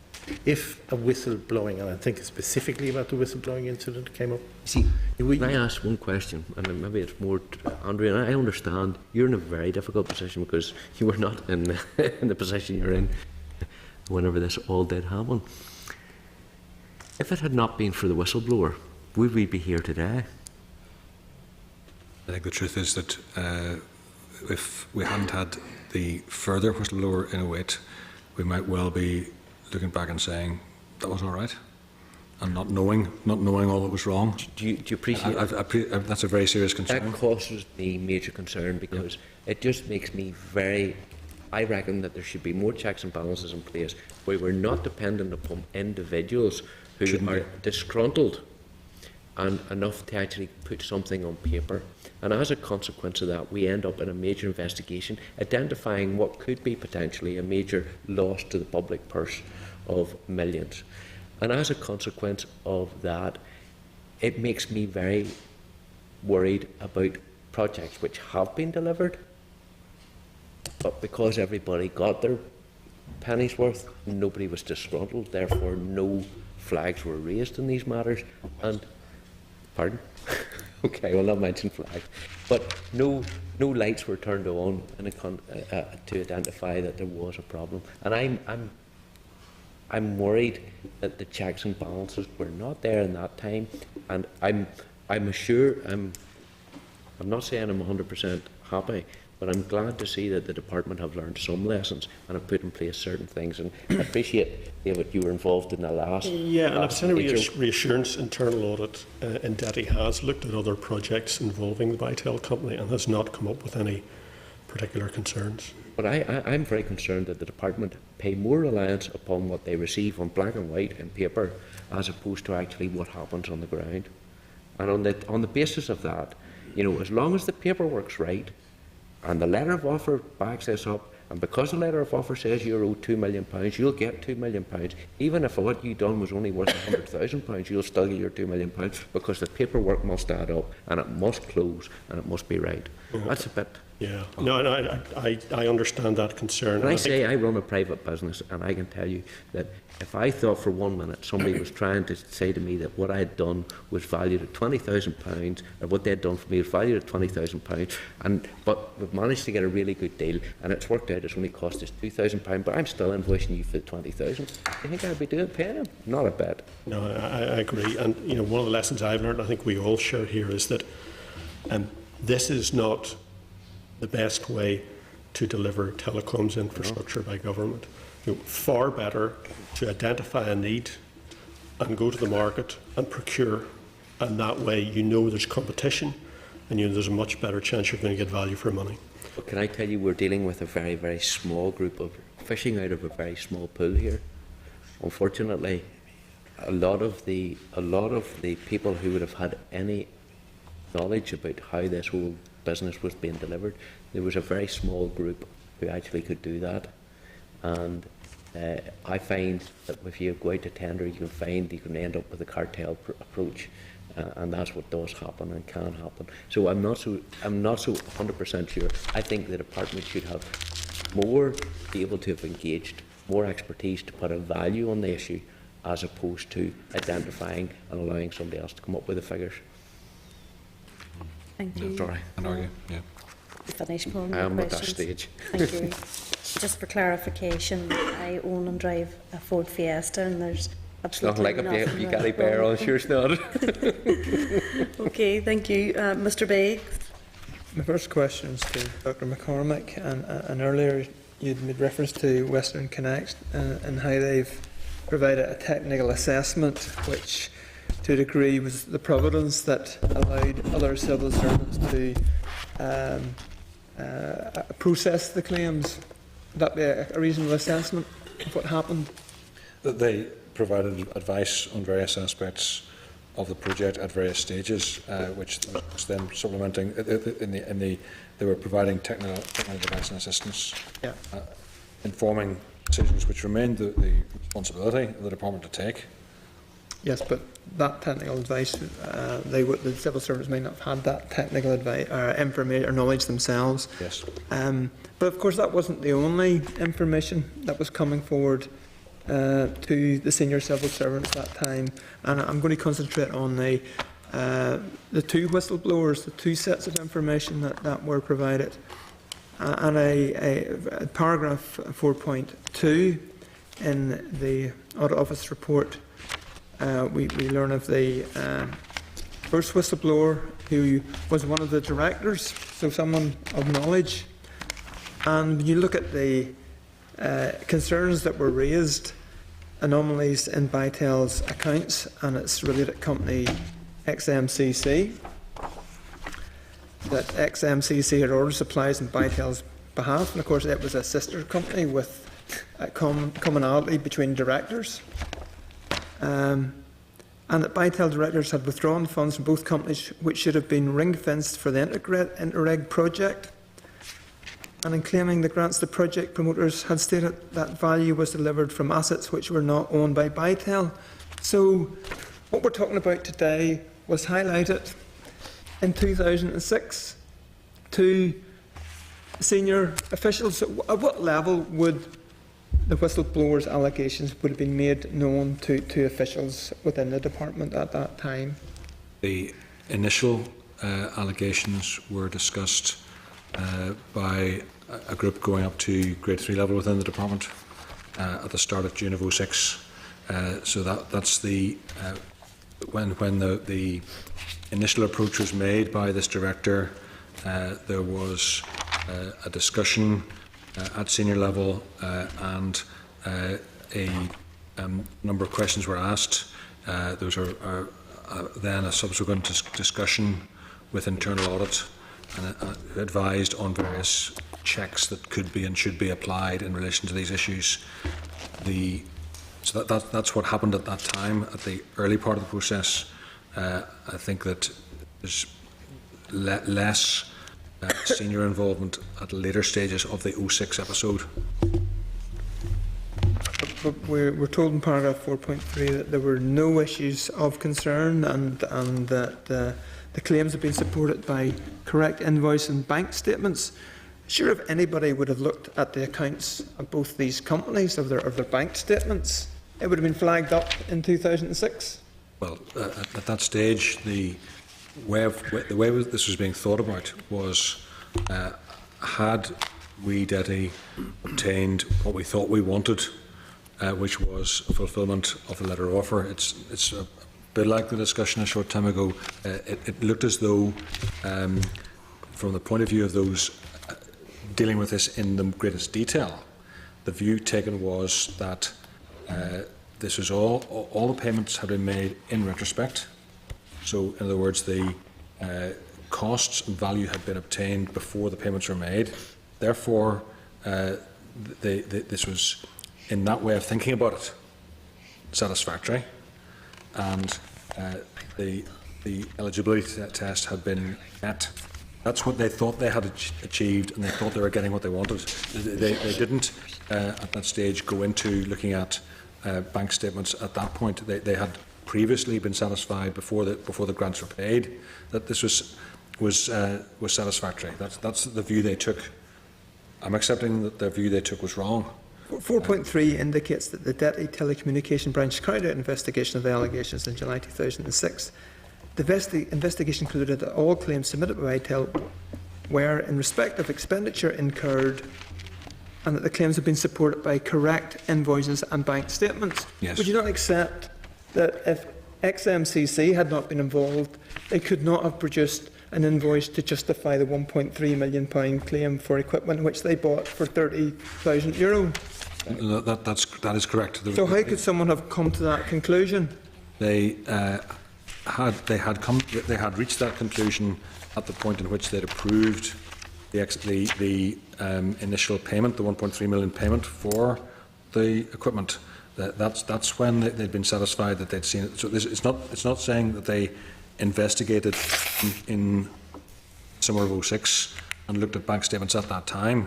What they're saying is that they because they had undertaken that process to their satisfaction, again I'm saying incorrectly to their satisfaction, at the time the grant claims were made, they then said, as far as we're concerned, everything's in order. Now, there's a lot of flaws in that. They shouldn't have been doing it. Internal audit should have been doing it. They should have gone back to checking,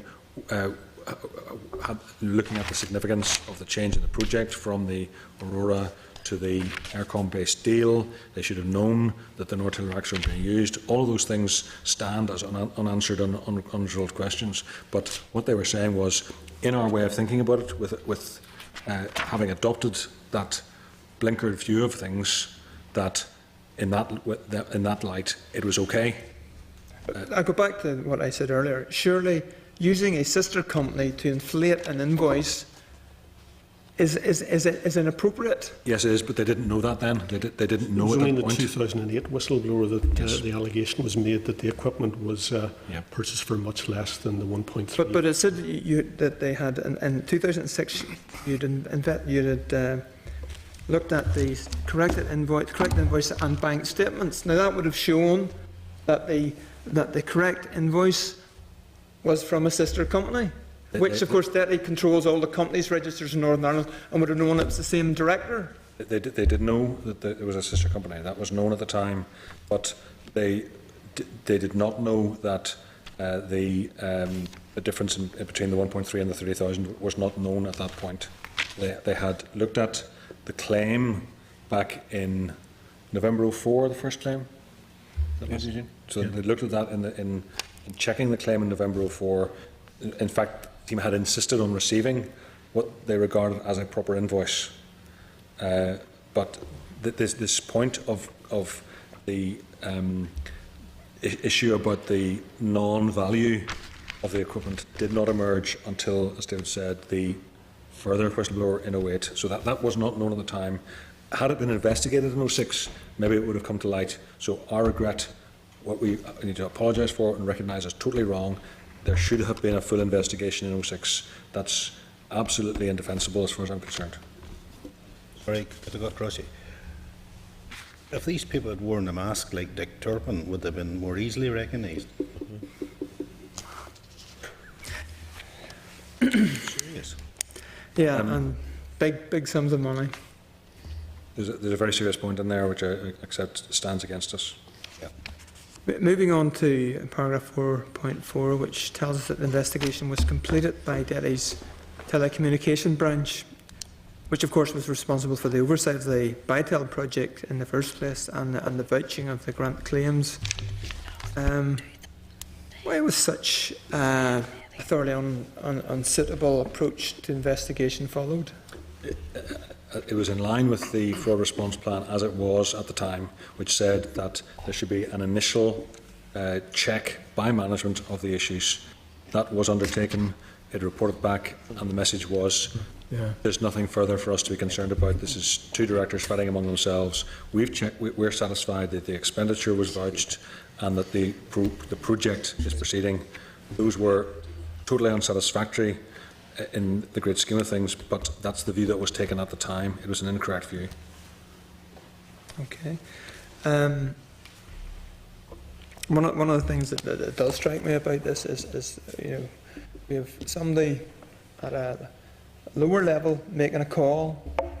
Can you tell us how many desks would that decision subsequently have gone through, whether we're talking about the Western Connection assessment or whether we're talking about this investigation before ultimately have been acted upon their decision?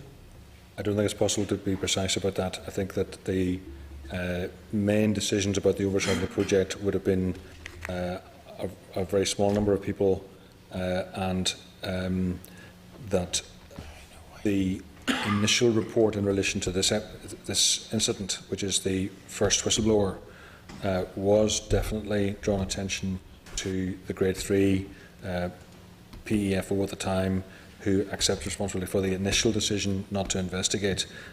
What I'm clear on is that it appears that there was subsequent information which emerged which was not fully escalated and not taken to a more senior level. That then takes us to what the report says at 4.7, which is that senior management relied on assurances.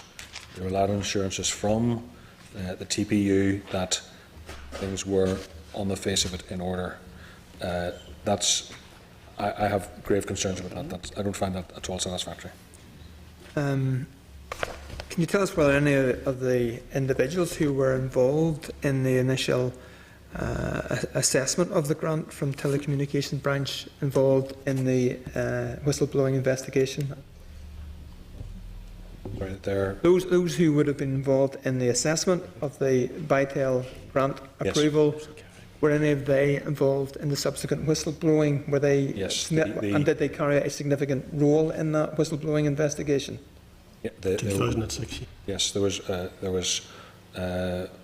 have been some changes of personnel at Grade 5 and Grade 7 level, but there was a continuity of a number of staff at more junior level.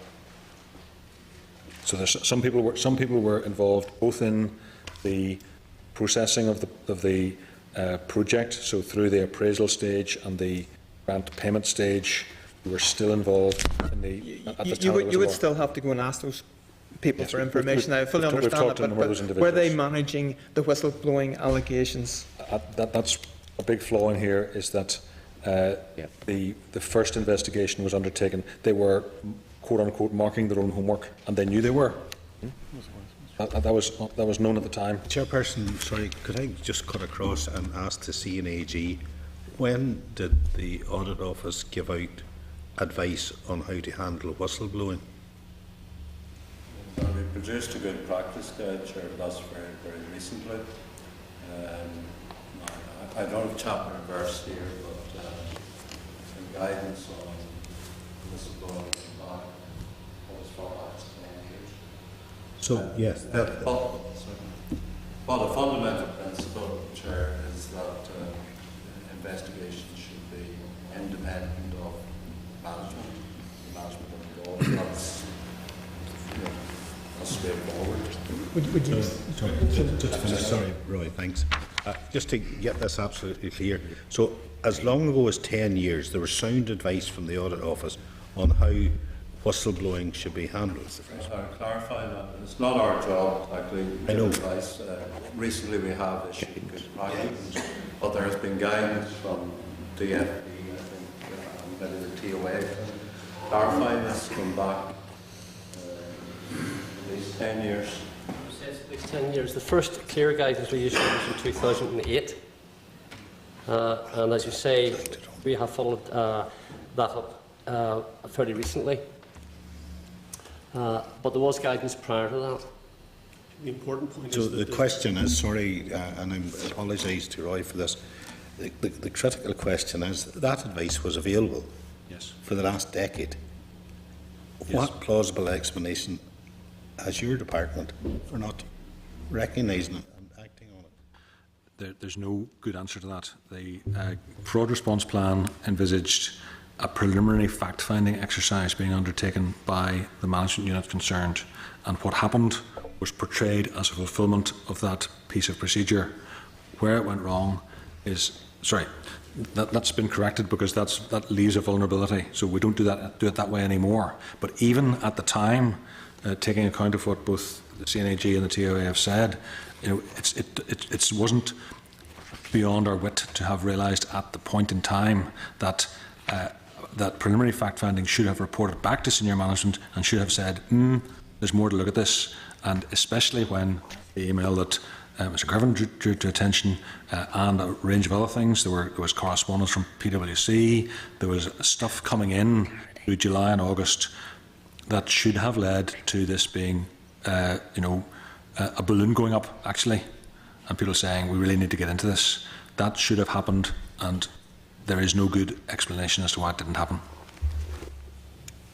Again, this is a whistleblowing allegation. I'm thinking still of 2006, there's early days, and so we have those who had been involved investigating themselves, as you've acknowledged. How many people within the department would have known that staff were marking their own homework? How many lines of management were there above that Let's see, that would have known about it? there would have been at least 4 or 5 people at different levels. At let's see, Would have known 4 different levels that at people least. were investigating themselves. That was being undertaken. Yes, it was part of the department's approved procedures to have the unit itself undertaking a preliminary fact-finding exercise. That was known. I think the detail of what was found was of limited knowledge, and that's where I don't have a full answer. I don't know the full facts because we have issues of this is a long time ago, and it's difficult to pin down. But grave concerns about that issue. How many in senior management who would have been aware of the whistleblowing allegations would have been aware that the individuals were investigating themselves? They would all know that would have been all well known. As I say, because it was part of Right. the procedure that applied at the time. But there have not been alarm bells. You need to be very, very careful here. Put somebody think- completely independent into the team. Well, Lead the team. that didn't happen and wasn't part of procedure at the time. I think there were some people who asked some important questions at the time, but were given assurances. No, the key things that matter here to us are that we've only paid out when we were sure it was right to pay out. They said, they thought, and we know that was wrong. But that if people are saying that to you, and you're saying, is everything in order? Is the project working? And you're getting that assurance, then speaking from a point of view of a grade 5 or a grade 3 in that context, it's understandable. We now know that this was not at all satisfactory, and we've spoken to individuals, and there was a recognition that especially the payment in relation to the Nortel equipment was a major, was seen as very wrong. But all these things only actually came to light fully and properly through the process that began in 2008. It should have happened in 2006. That's absolutely clear. And the senior people who were involved at the time recognise and accept that now. In recognising that, has anyone been disciplined in any fashion because of feelings that have occurred here? No, as a matter of fact, we've had a number of reviews of that, both internally, and we had one colleague, one retired senior colleague who was an expert in the world of personnel, looked at all the papers and advised us. So in light of the information that they had, partly because people knew what was going on as a process, it wasn't that this never was exposed to senior management. There was awareness of this happening. I think we need to just consider that further, look at that in the present day to make sure we're taking a proper view of that. But as a matter of fact, up to this point, there's been no basis, no clear basis has emerged for disciplinary action. Next question for Mr. Sterling. We've heard that the senior management deputy were alerted to the 2006 allegations, but relied on the assurances provided by the telecommunications branch. Given the shortcoming, which we're all aware of today, with that, how would you handle things differently if such a situation was to arise again? Well, I think as I mentioned earlier, the fraud response plans that are in place in all departments now, and the guidance for which was issued, I think, in 2012, it expressly forbids departments who take receipt of an allegation from conducting a preliminary investigation themselves.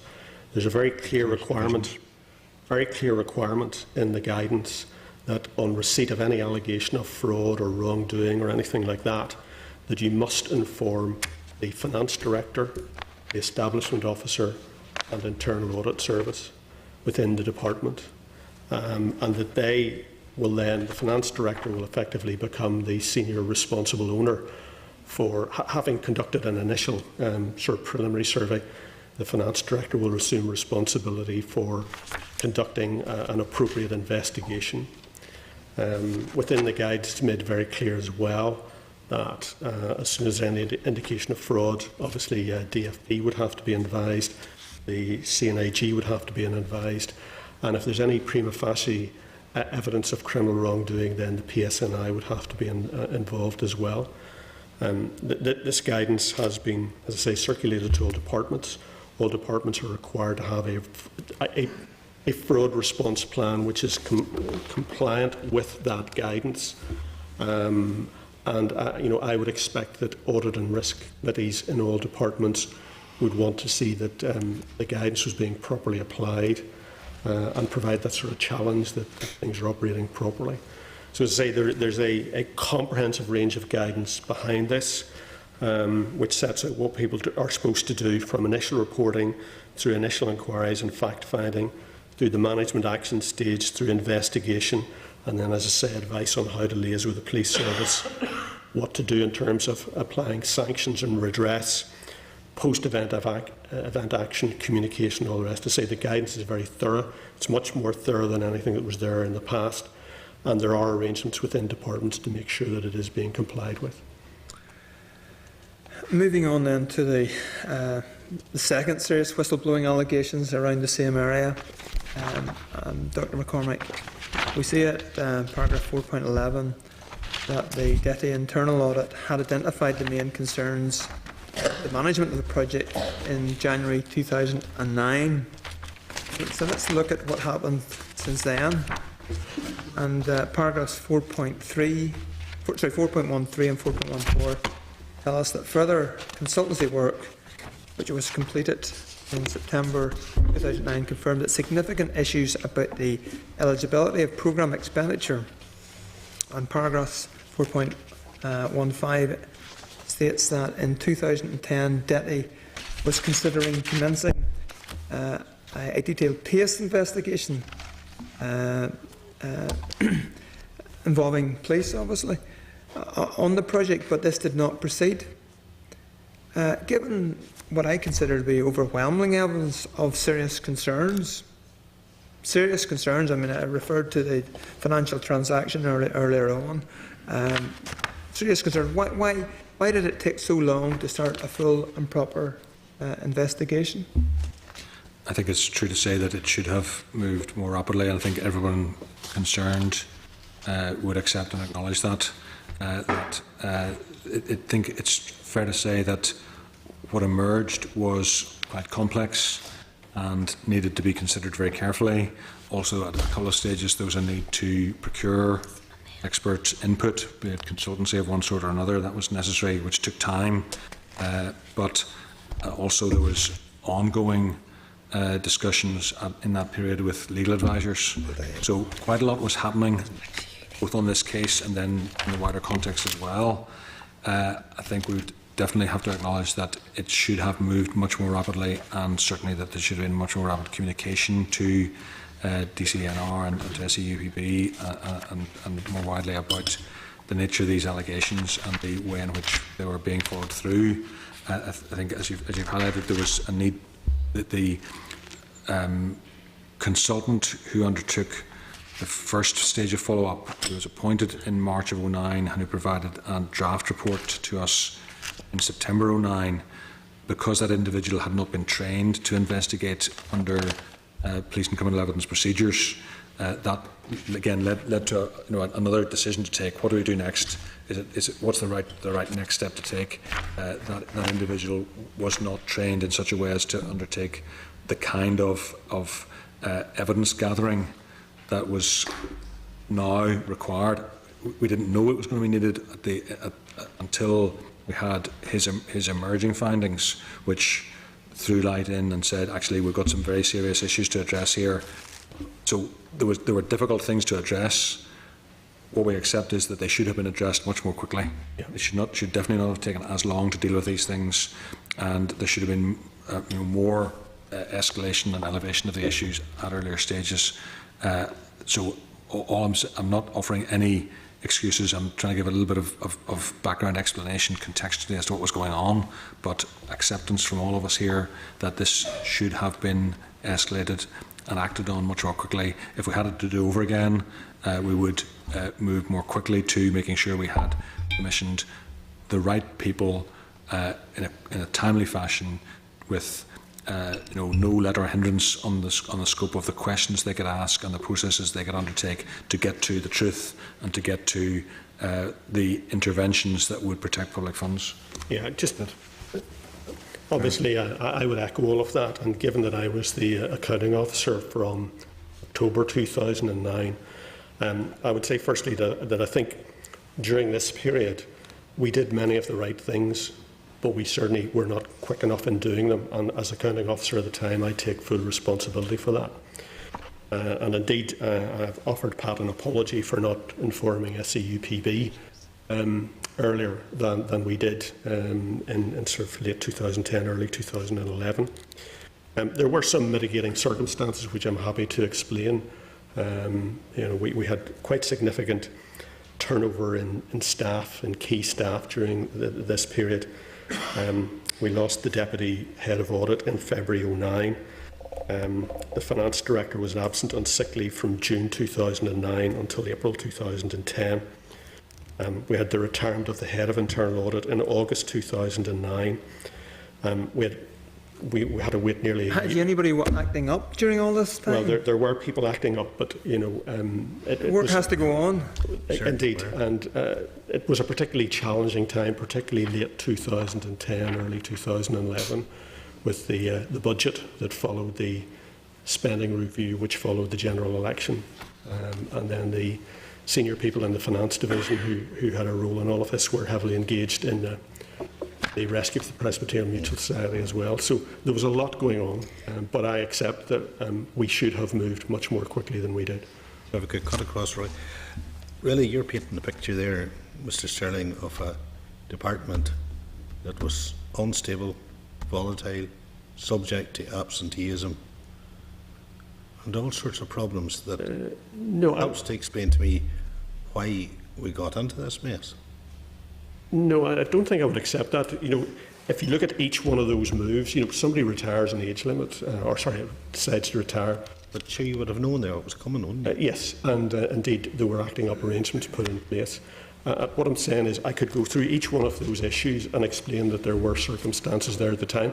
What I would say is that we managed those difficult circumstances as best we can.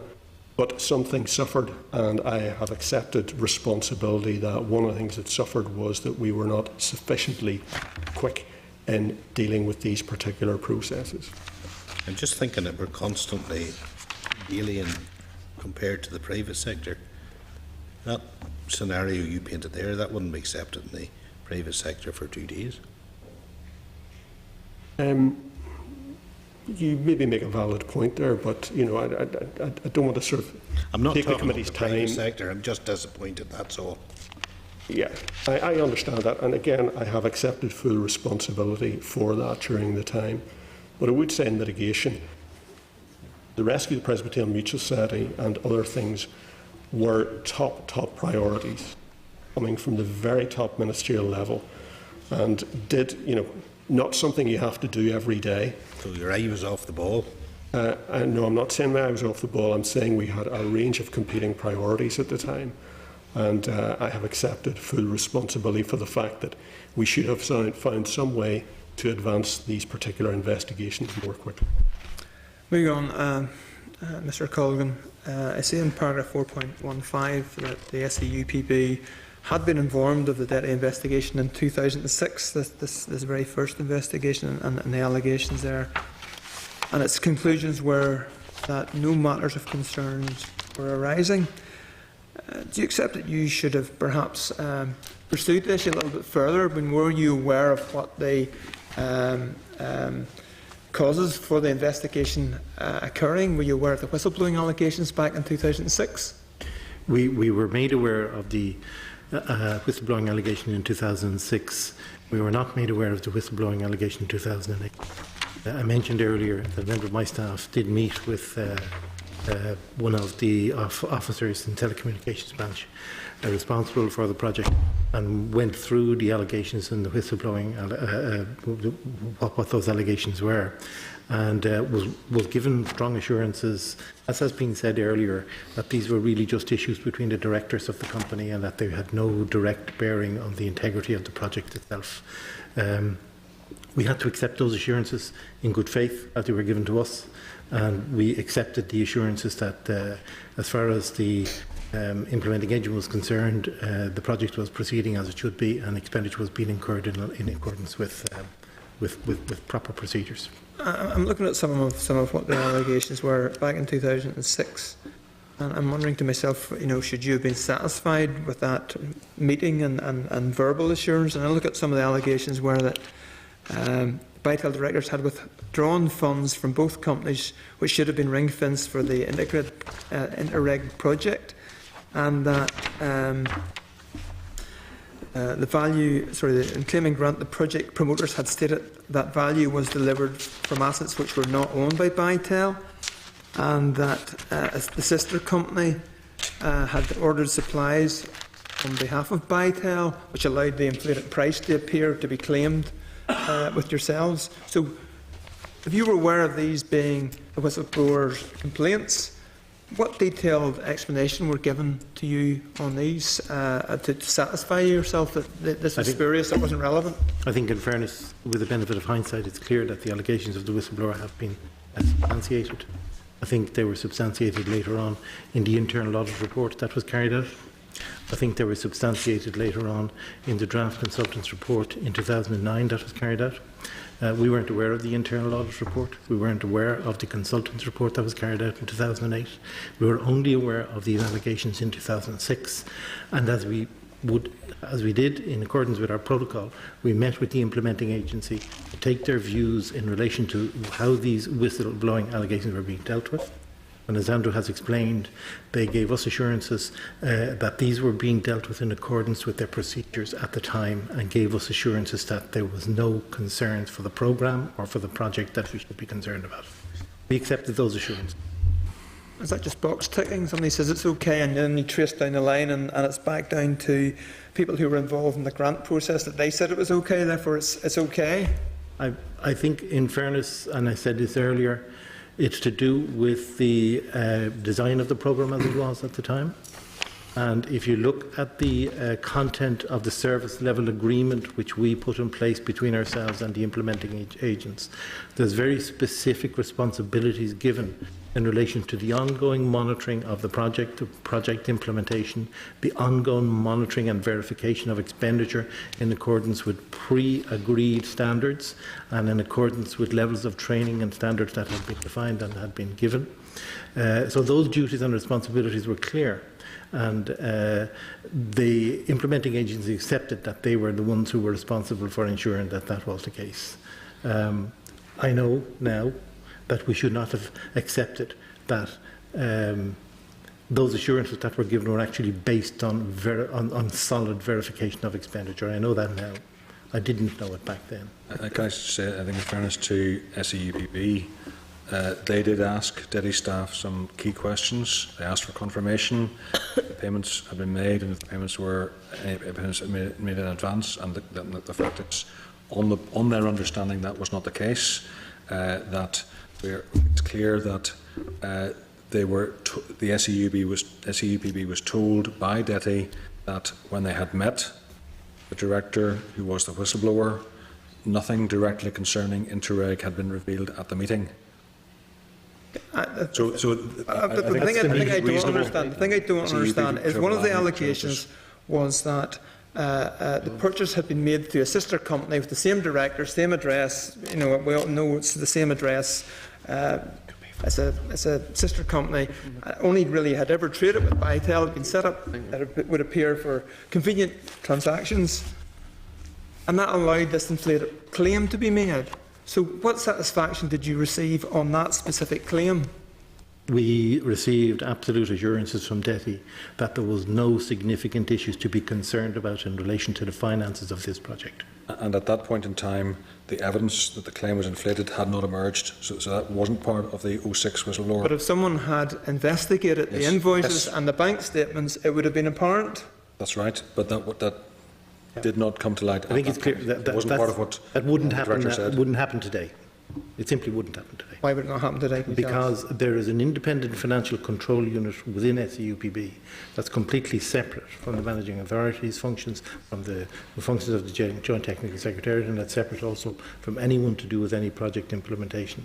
Member Girvan made reference to it earlier, the sort of attention that they give to the actual verification of individual items of expenditure. That has changed. We also have an external independent audit, which is outside programme sort of arrangements. It has replaced the old Article 10. So, it's a different environment altogether now. We have whistleblowing policies now which would not allow a whistleblowing allegation to sit there. Number one, it will go on a register. It is reported to our Audit and Risk Committee. There are procedures and protocols in place that have to be kicked in, and I mentioned earlier that an independent fraud investigation officer who takes ownership of that file and goes and has a look at it, separate from anybody else who has anything to do with it. Thank you. Back to Dr. McCormick here. Indeed, Pat Coogan has indicated that he wasn't notified of the 2008 whistleblower, and the report indicates that and also that the allegations weren't passed over, or the findings of the 2009 consultants report until February 2011. So SEUB were unsighted of the second set of allegations. Why did your department fail to share such relevant and significant findings with a key stakeholder? There's no good answer to that. There's no good reason they should have been. We have apologised, as David said, that this did not take place. It should have happened. The earliest point, I suppose, was the relatively low-key potential irregularity report, which went to SEUPB in May of 2010. This, at least, I'll say, there was some investigative work to assess the allegations from 08 onwards, but it absolutely should have been shared with SEUPB. There's no reason. There was a focus during that period up through the summer and into the autumn of 2010 on constructing the writ that was issued against the company, which was issued in November 2010. But I Can I accept, remind you, the allegations were made in 2008. The report came back in 2009. So, we're not talking about 6 months whilst you're looking at producing a writ. no, I accept that. So, 3 years, can you explain? Well, the allegations were received in 2008. There was an internal audit, initial investigation. It was concluded in early 2009 that there was something of significance here which required a more detailed investigation. And it was at that point that consultants ASM Harth, were engaged to conduct that review. They reported, I think I recall, in September 2009. And it was quite clear that that was a draft report that flagged up significant issues. And where we were slow there was in addressing those issues. And indeed, there was additional work which was quite clear was going to need to be done as a result of that initial work. And as I say, that it did take too long to progress that from there. The Department of Finance and Personnel have a responsibility for SEUPB, as I understand. Yep. Yes. Department of Finance and Personnel would have been aware of all this going on. Yep. Would it have been reported to yourselves, the concern about financial transactions, irregularities, potential £2 million claim? I'm not sure when that was notified to. When would DETI have made the FP aware of risks? Maybe if I may just explain. No, I'd like to get this out of the department here. Sorry, I don't think we've got that as a matter of... Surely DFP would automatically be made aware of a risk factor of £2 million that could be claimed? I don't know. Can you come back to this? The point I was going to go at here, actually, my reason for asking is I assumed you would have been aware in the Department of Finance and Personnel. Would you not have made sure that SEUPB were aware of the issue if somebody had happened to fail to pass on the information from a different department? Yeah. No, that should have happened. Obviously, there was another failing within another department? Yeah. Well, obviously... Sorry, they may not have been if DFP wasn't informed. Yeah. We need to check, first of all, when DFP was informed, Okay. and if they were informed, then your question stands. Again, and can you also confirm whether or not a potential £2 million liability would appear on your risk factor, your risk list? There's a list of risk factors that are worked out in every department. Surely that is a risk factor. Well, again, given that the whistleblowing in 08 came to us from NIAO, there was a recognition of that risk, and it was then being registered as a risk from that point onwards because it had been notified and would have been an issue for our audit from that point onwards.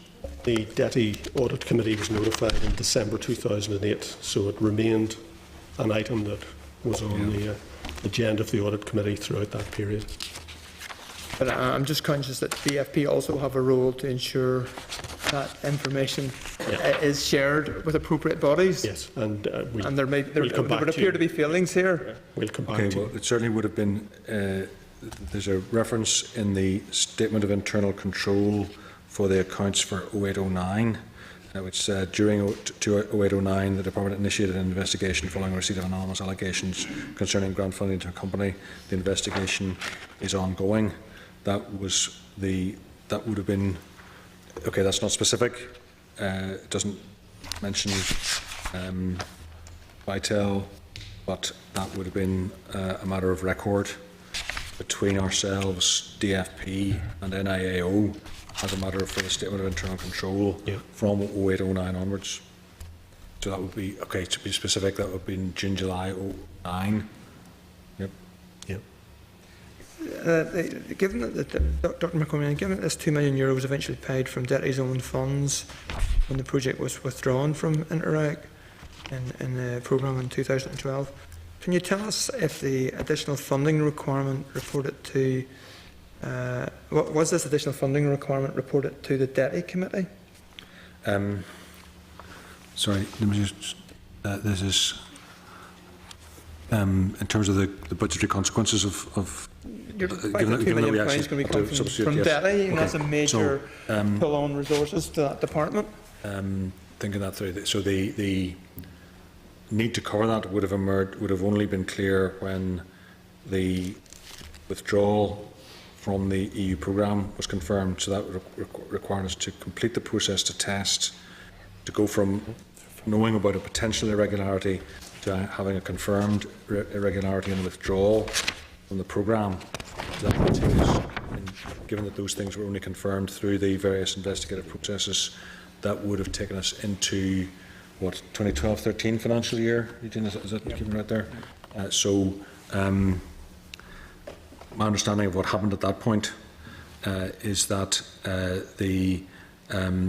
late during the financial year, it was necessary to substitute mainstream public funds for the European grant and deal with that properly, and that I don't think there was any highlighting of that in the record of the engagement we would have routinely with the ETI committee on the monitoring process. I don't think that happened. My understanding is that it was recorded in the accounts for 2012-13 financial year, but again, not explicitly, not a reference to Bytel, but a reference to the need to have covered the cost of a grant that was withdrawn. In the monitoring papers, it was, I think, treated as a writing off a bad debt. Could you understand why someone like myself and the public might think it'd been hidden away in the accounts the way it was dealt with? I think I can understand what you're saying, but I think we were processing it as something that we knew would at that stage. At that stage, the whole process was quite overt. Given that the whistleblower in 08 had come through NIAO, and NIAO had entrusted the follow-up work as they routinely do to us, but being kept informed. At that point, there was no reason to hide anything, because given that source, it was bound to ultimately, I suppose, take us to this very place this afternoon. I think we had an understanding for a long period of time that this was going to be the subject of an audit investigation and a probable referral to this committee. So there's no intention of us doing anything to hide this away, because it wasn't something that could ever have been hidden away. But the point I'm getting at, by DETI not being the DETI committee being on site of it, it didn't allow them perhaps to intervene at an earlier period and look for reassurances at a much earlier period themselves. That may have been overlooked. It wouldn't have been intentional. I think that the focus of then, as I say, was preparing the writ so that we could actually seek to recover the money. Okay, thank you. Thank you, Mr. Biggs. Mr. Rogers, you wanted to? Just a small one. I'm glad to hear at the end, Mr. Sterling, you said it wasn't intentional, because that failure of DFP and DETI to fail to share the information with SEPP prevented them from carrying out a timely investigation of the whole thing. And maybe it goes back to my earlier point. I just still wonder, where in the list up there, where is value for money? So I just feel that's just a major failing there, that failing to share at SEPP, that a timely intervention and investigation could have saved lots of money. Yeah, no, I accept that. I accept that. Okay, thank you. Mr. Sterling, I appreciate you're here as the accounting officer for DFP. However, in 2010 you held a senior position within DETI, and in 2010 DETI submitted an irregularity report on the project in May of 2010. Back then, it didn't provide any substantive information or conclusions on the irregularity. But why did it take so long to issue the irregularity report, which effectively basically said nothing? And further to that, SEUPB requested more details on that report, and throughout the second half of Mr Colgan, that's when you did request that information, but no further details from Derry were given to SEUPB. Why was SEUPB's request for further information not responded to? Mr Sterling? Oh, sorry. I don't have a good.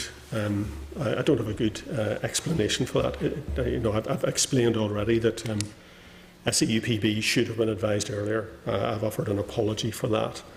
I've mentioned some of the other issues that we were dealing with at the time, and I've mentioned as well that we were focused on making sure the writ was issued so that we could begin the process of reclaiming the grant.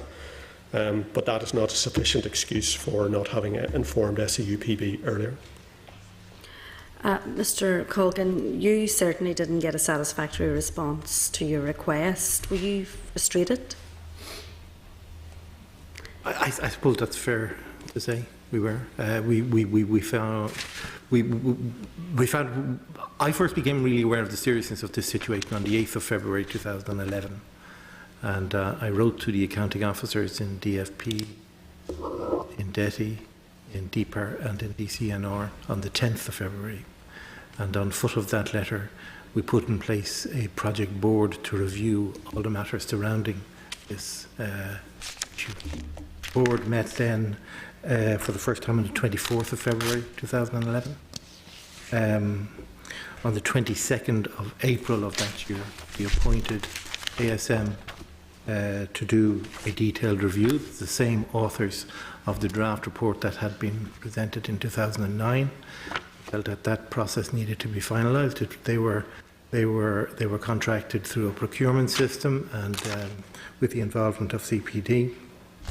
And on the 5th of November 2011, all the findings of that report were made available to everybody who was on that project board.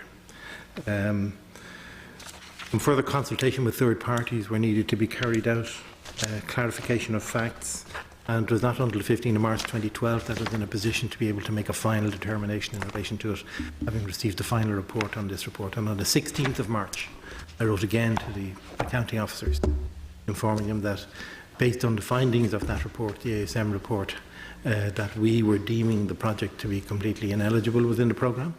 We were withdrawing it from the programme, and we would not be in a position to be able to reclaim this monies from the European Commission. And at that stage then, it ceases to be an Interreg project as such. It ceases to have any sort of new identification. But the programme, for the first time ever, had to carry a loss at the end of the final reconciliation of a very small percentage of the total amount, but a significant amount in terms of public expenditure, 4.3 million. And it's the first time it said that that's ever happened to us. So it was a matter of concern to us. Obviously, at the time when you were requesting this information, and as I said, you obviously were frustrated, did you lose confidence at the time in Derry and indeed the whole project? My staff were involved, were engaged with DETI over that period from May 2010 onwards, meetings over the phone, trying to get some clarification in relation to the whole thing. I think we became aware that there was more things happening, but we had no sense of what it was, and we really couldn't make any judgment. I have to say, I don't actually think in terms of frustration, and I deal with facts and I deal with sort of procedures and processes the way they are presented to me. Our confidence is based on our experience with them. You would have to say that this particular project was not handled well. I think everybody knows that. And I think the investigation had shown that. Deputy Chairperson wanted in. Chairperson, just Mr. Sterling, the department knew as far back as 2006 that €2 million of euro grant aid was approved on the back of an envelope, or sorry, one page. Since 2006, has anyone fallen on their sword? Has anybody been demoted, reprimanded, sacked, or anything as a result of this scandal? No, as Andrew has pointed out earlier, we have looked at the possibility of discipline on 2 occasions, and the conclusion so far has been that there is not sufficient evidence to warrant disciplinary proceedings. Chairperson, there's something terribly wrong with society where some young person went into Tesco's and stole a Mars bar, and they're in court for it. And there's £2 million a year goes missing. There's conflicts of interest all over the place, quite obvious. And nobody even gets a warning letter. Yeah, absolutely.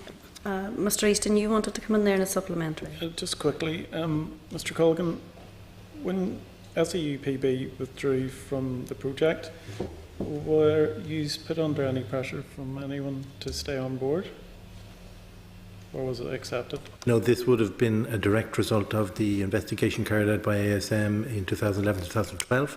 Would have been submitted to the project board, which contained representatives of all the key stakeholders. I chaired the board, and I know there was a unanimous agreement that there was no choice but to, given the facts as they were presented, there's no way in which we could, in all honesty, have claimed this money back from the European Commission, knowing that if the European Court of Auditors came to have a look at it, it would be deemed ineligible immediately. But did any outside interest parties? No. Chair, can I just Yes, back go ahead. on a couple of things? First of all, Deputy Chair's point just now, I think one of the underlying reasons why there's no evidence or case available to up to this point to have introduced an area of challenge to an individual in relation to performance or conduct is because it appears that most, if not all, of the decisions taken were taken collectively. In other words, there was a knowledge of what was being done, that, for example, the decision to approve the first grant payment in relation to the Nortel equipment, the decision to pay the final grant payment, the decision in relation to the nature of the investigation in 06. The individuals may have influenced those decisions, but there was several parties, several different officers involved in taking those decisions, which then takes you to the place of it being more about collective misjudgment than about individual conduct. That's not satisfactory.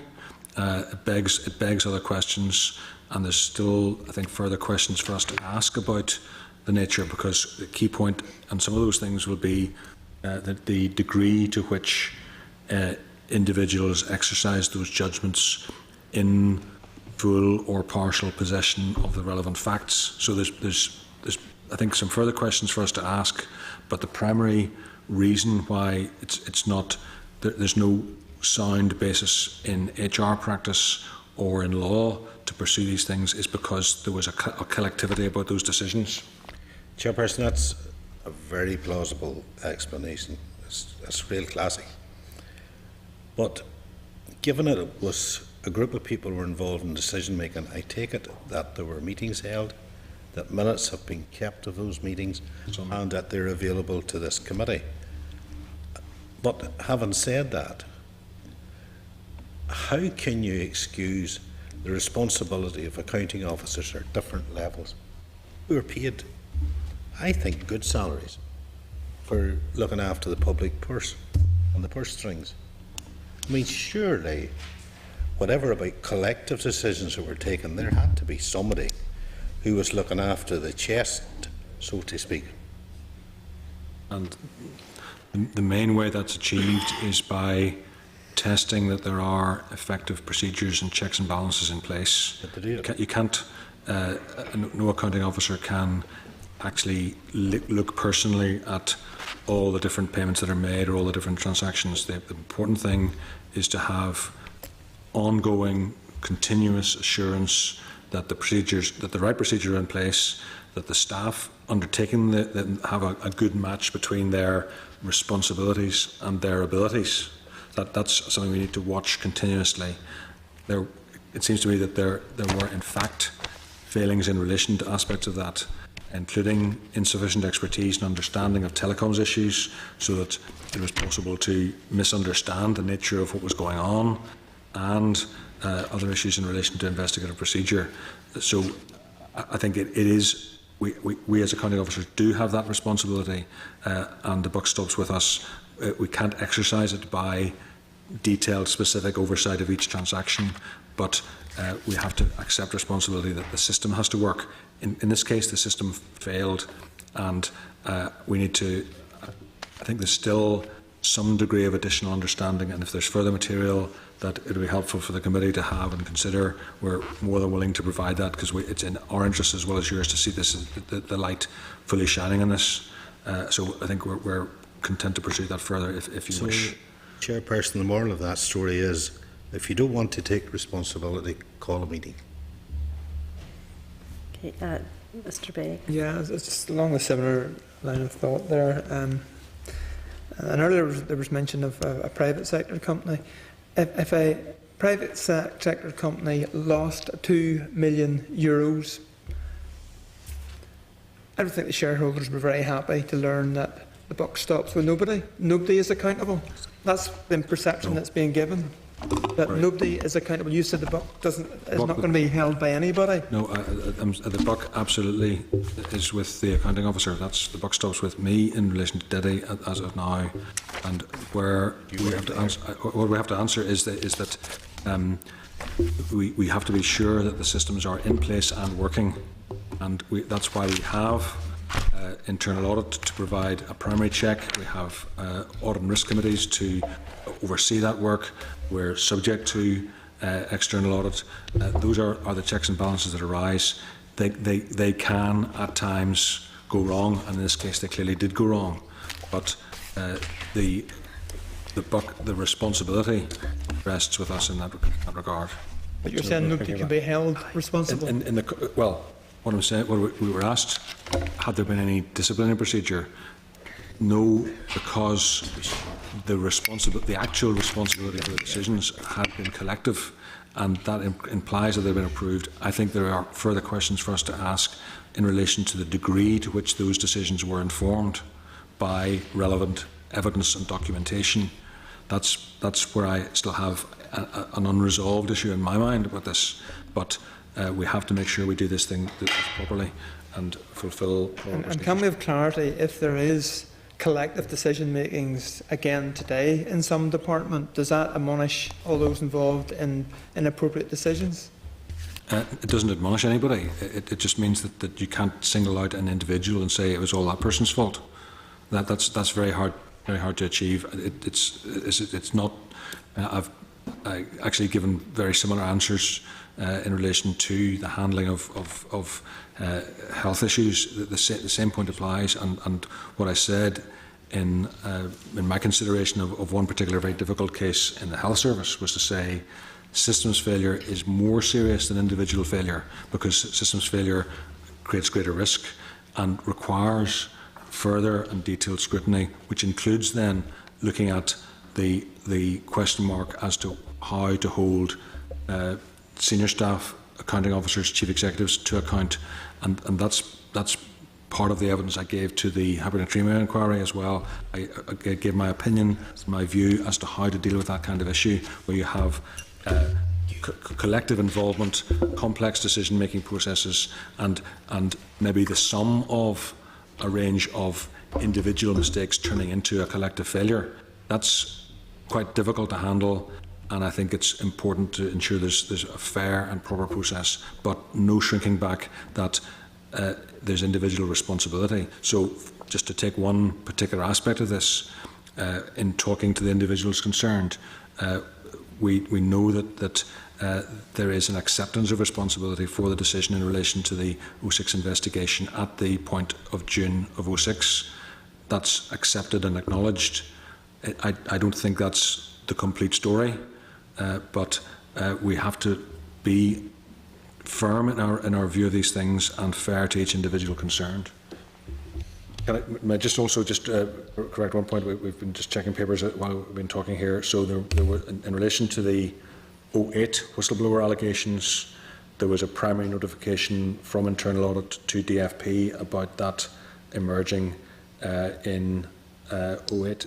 July 08. July of 08. So shortly after the whistleblower had approached the audit office, the head of internal audit in Detty contacted the NIO and DFP about the whistleblowing allegations, and advised DFP that we would keep the department informed as the investigation continued,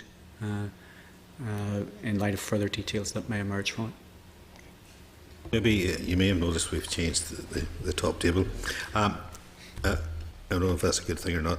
Were there any relationships between members of staff within your department or your consultants with the people at Bytel? Well, we've already explained our understanding of the individual who was working for Western Connect, who later provided at least a service. We don't think he was employed by Bytel, he may have been, but he certainly provided consultancy support to Bytel from 2006 onwards. We're not aware of any other that in itself, conflict of interest. Surely that was a serious conflict of interest. There was no blatant conflict of interest at the time because our contract with Western Connect ended. Well, I'm not sure at any stage there was anything to declare, because he left, as we understand it, he left Western Connect in the summer of 2005, which we think was before he had any direct service provision to Bytel. Now, that's on the face of the information we have, which means there was nothing where there would have been an obligation to declare that.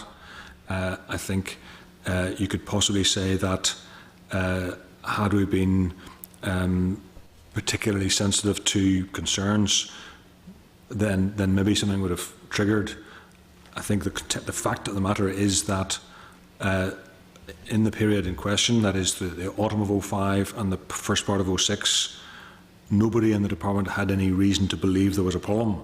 It looked as though this was going okay. The project was delivering in the way they were thinking about it. They were satisfied with the approval of the payments.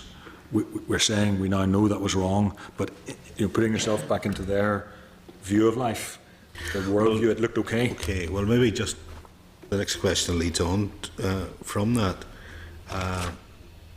Sorry, the question is Sean's. When you talk about the benefits of the system, given the technical aspects of it are quite complex for the layman to understand, can you tell us sort of in practical terms what the benefits of the project have been on a day-to-day basis for broadband users?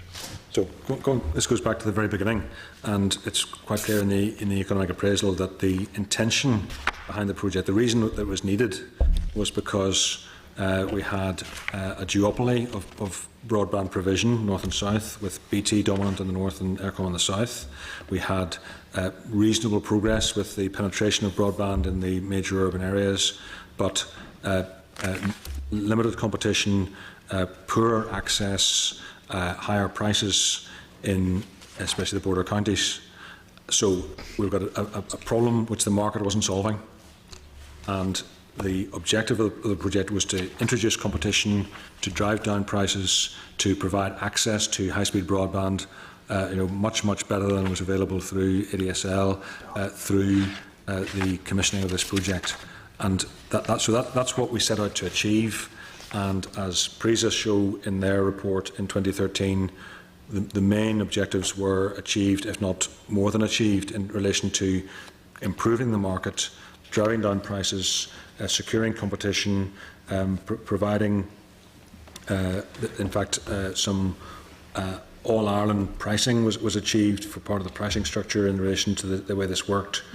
Now, how that was achieved in practical terms was by Bytel buying access to Eircom bandwidth and then making that available, so that then the question was how, looking at them as a supplier, would they get major customers? And they did get some major customers in the area in question over the first period of the contract. So in that sense, yes, providing new access to broadband services in areas which had not benefited through the mainstream behaviour of the market. Yeah, they identified 7 things. This is sort of PRISA. Yep. 7 things which I think were reasonably significant, which went beyond the project objectives. I think they're set out in the report. Yeah. But certainly the revival of the Saturn network was very important, and that allowed connectivity to the northwest.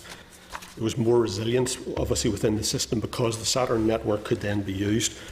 Loops are more resilient than straight lines for broadband. It secured Eircom's re-entry into the Northern Ireland market, and indeed the civil service has benefited from a contract which it has subsequently awarded to Eircom to provide network services, and that's working well. And indeed, that's an example of improved competition in the local market. And it has been a catalyst for developments, for example, down the Science Park. The Science Park were one of Bytel's first customers. It also led to Kelvin, which provided fast international connectivity. And again, in the south, it allowed the metropolitan area networks in Castleblaney and Monaghan to be connected into the wider networks. I don't say that in any way. In highlighting those, I don't sort of decry all the points that have been made before, and I wouldn't seek to justify that this was a good project. But it wasn't a hopeless case. There was some value for it, but we accept fully we paid too much for the value we got. Okay, thanks, Chair. That leads me on to the value point of it, and I think in paragraph 512, it does indicate that there was a letter of offer based on total project costs of 12.4 million, and then it goes on to state in paragraph 5.13 that whenever an evaluation of the value that was put back to it by Bytel being 3.93 million, yep. pretty good return if you can get away with it. I'm saying that's what actually was delivered.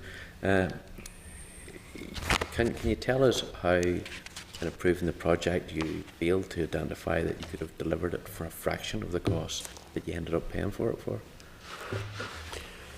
Well, I think no, there's no good reason. I think the root cause to me is lack of technical expertise, over-reliance on Western Connect's technical expertise.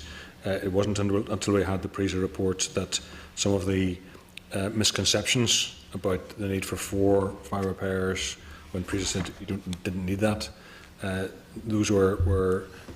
That information was not available to the department until we had the PRESA report. What that says is we didn't commission or procure the right expert advice and technical assistance. We went wrong badly in that respect, and therefore didn't actually fully understand what was going on. There's even a wee reference in PRESA that Bytel weren't all that sure what they were doing. Appreciate that. I think just to add to that, I think the point that was made earlier on the reappraisal, I think if there had been a reappraisal, it would have given a much better sense of what the new project was and what the costs of it should be. Yeah. I'm aware that there were certain parts of this project which were claimed as being delivered, but they were already there and the network was already there. And you talk about the loop that was present, and it has been there for quite some time, even prior to this project being put in place. So as a consequence of that, there was evidence that a number of people, and I'm aware of other companies that were working around the edges at that time, trying to actually link into this loop that was already there because they knew the cable was there and the capability and the link with the Project Kelvin and the whole wider opportunity that was going to be there. And some well-meaning individuals, and some who actually are maybe even in this house, were well aware of it at that time and maybe trying to take advantage of it. Okay. Roy, I think you're number 27. To get my line of thought, I wasn't really sure you were coming to me just as fast as that. Grants payable for this project, the EU should have been capped at 35% of capital costs. Is that correct? Correct. Yep. And at paragraph 5.15, we see that Bytel incurred a total cost of €3.9 million. But €3 million of this would have been ineligible because it was the lease of the line, according to the conditions that were set. So effectively, they had incurred costs of €0.9 million of eligible costs. Is that correct? Technically, yes. In terms of precise eligibility, I think it's perhaps the case that had there been a reappraisal and a review of the letter of offer, some of the new expenditure might have been eligible, but that's no great point to make because it didn't happen. So they were your point stands. Your point stands. According to the terms that were set and agreed And they were paid how much? €4.3 million. That's good business if you can get it. The only point I can make is that at the point in time when the grants were paid, that was not understood. It should have been understood for the reasons I've explained earlier, through better technical appreciation of what was going on and better review and inspection, reappraisal, all those things we've covered already.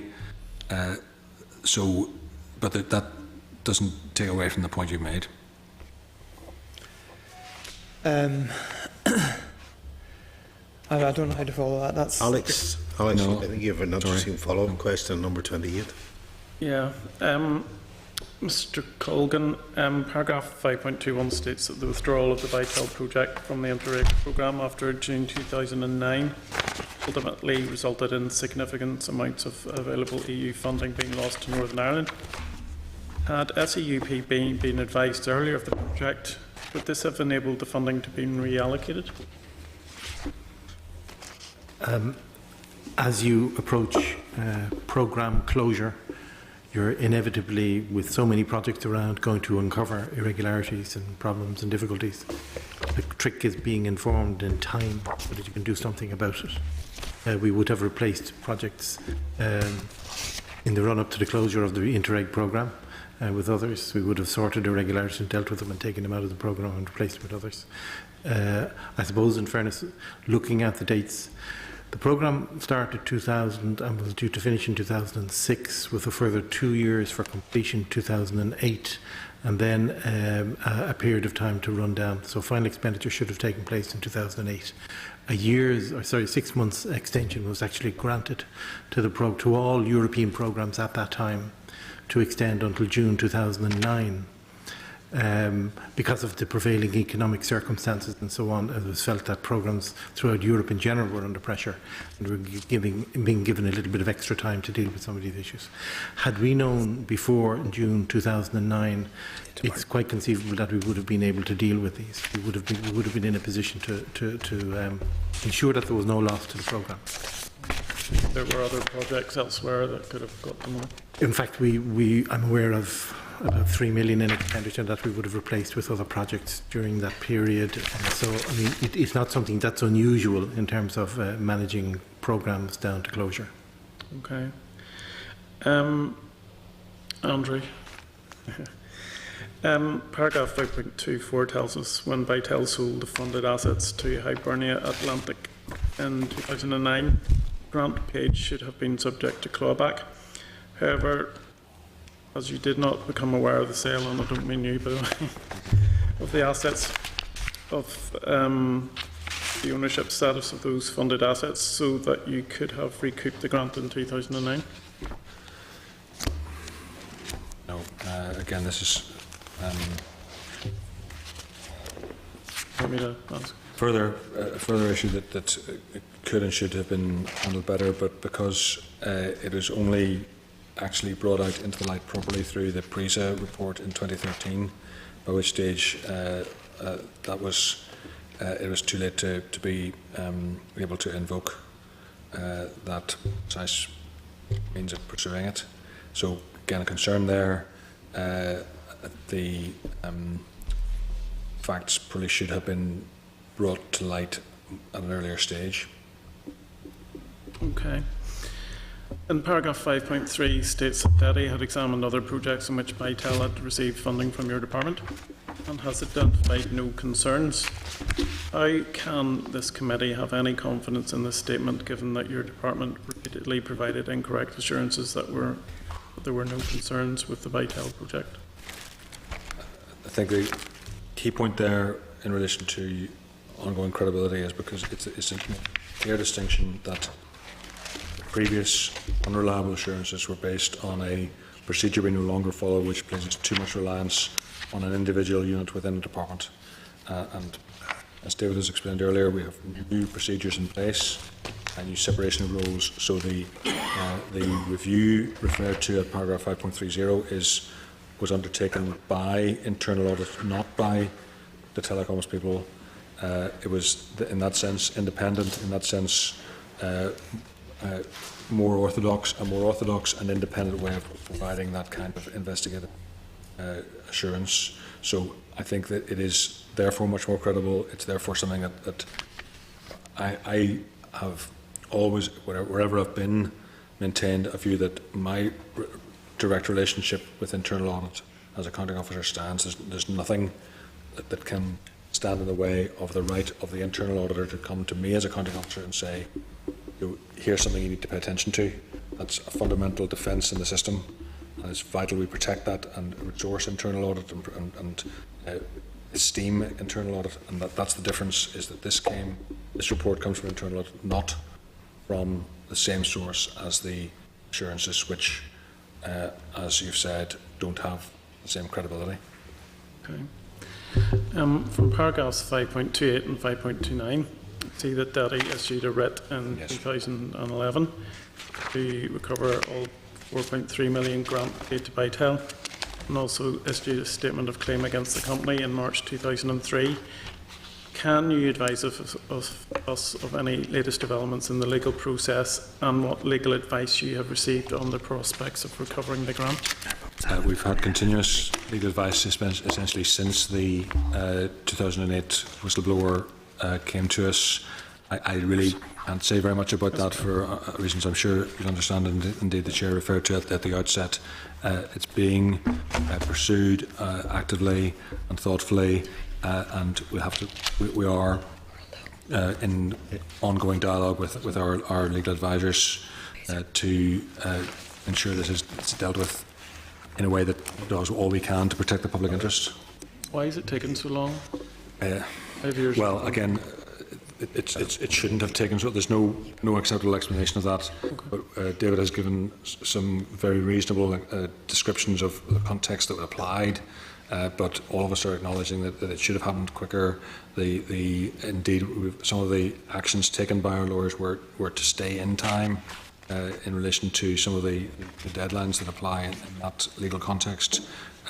We need now to be very, very clear on our next steps, and that's part of our responsibility following this hearing. Keep going. Go ahead, Alex. Yes. Okay. Andrew, as the session has gone on, we have become more convinced that something terrible went wrong and has gone on here. It started with a partnership that seems to have been a sham, paying 1.3 million for equipment that wasn't worth a fraction of that cost. That farcical fourth grant claim and question marks into the relationships of some individuals in Bytel. Is this not simply a very large fraud? I think the important point to make is that we are in an active legal process, which is itself an answer to your question. That I think is a way of saying that we have a concern that we're pursuing. We have to pursue it in a way that is evidence-based and a careful legal process that we have. In the course of that process, had discussions. As well as having internal audit advice, we've also had discussions with PSNI, with counter-fraud investigators. That's been part of the approach we've taken.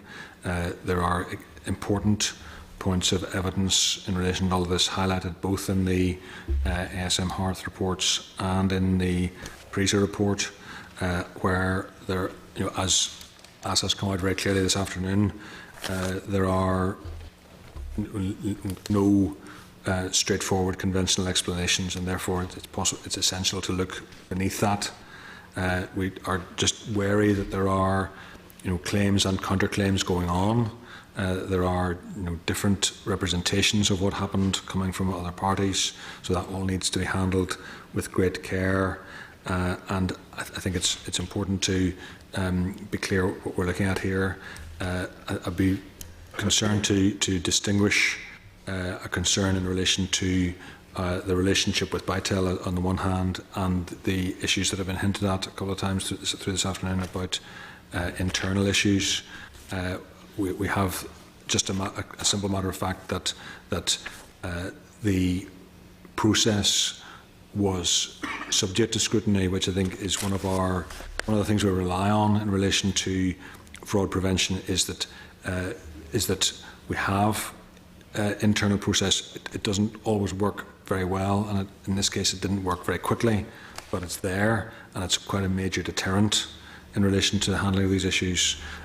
So I think, for example, the very fact that the email referred to earlier was found suggests that it was a degree of openness and transparency about process. The fact that that was still on the file to be found.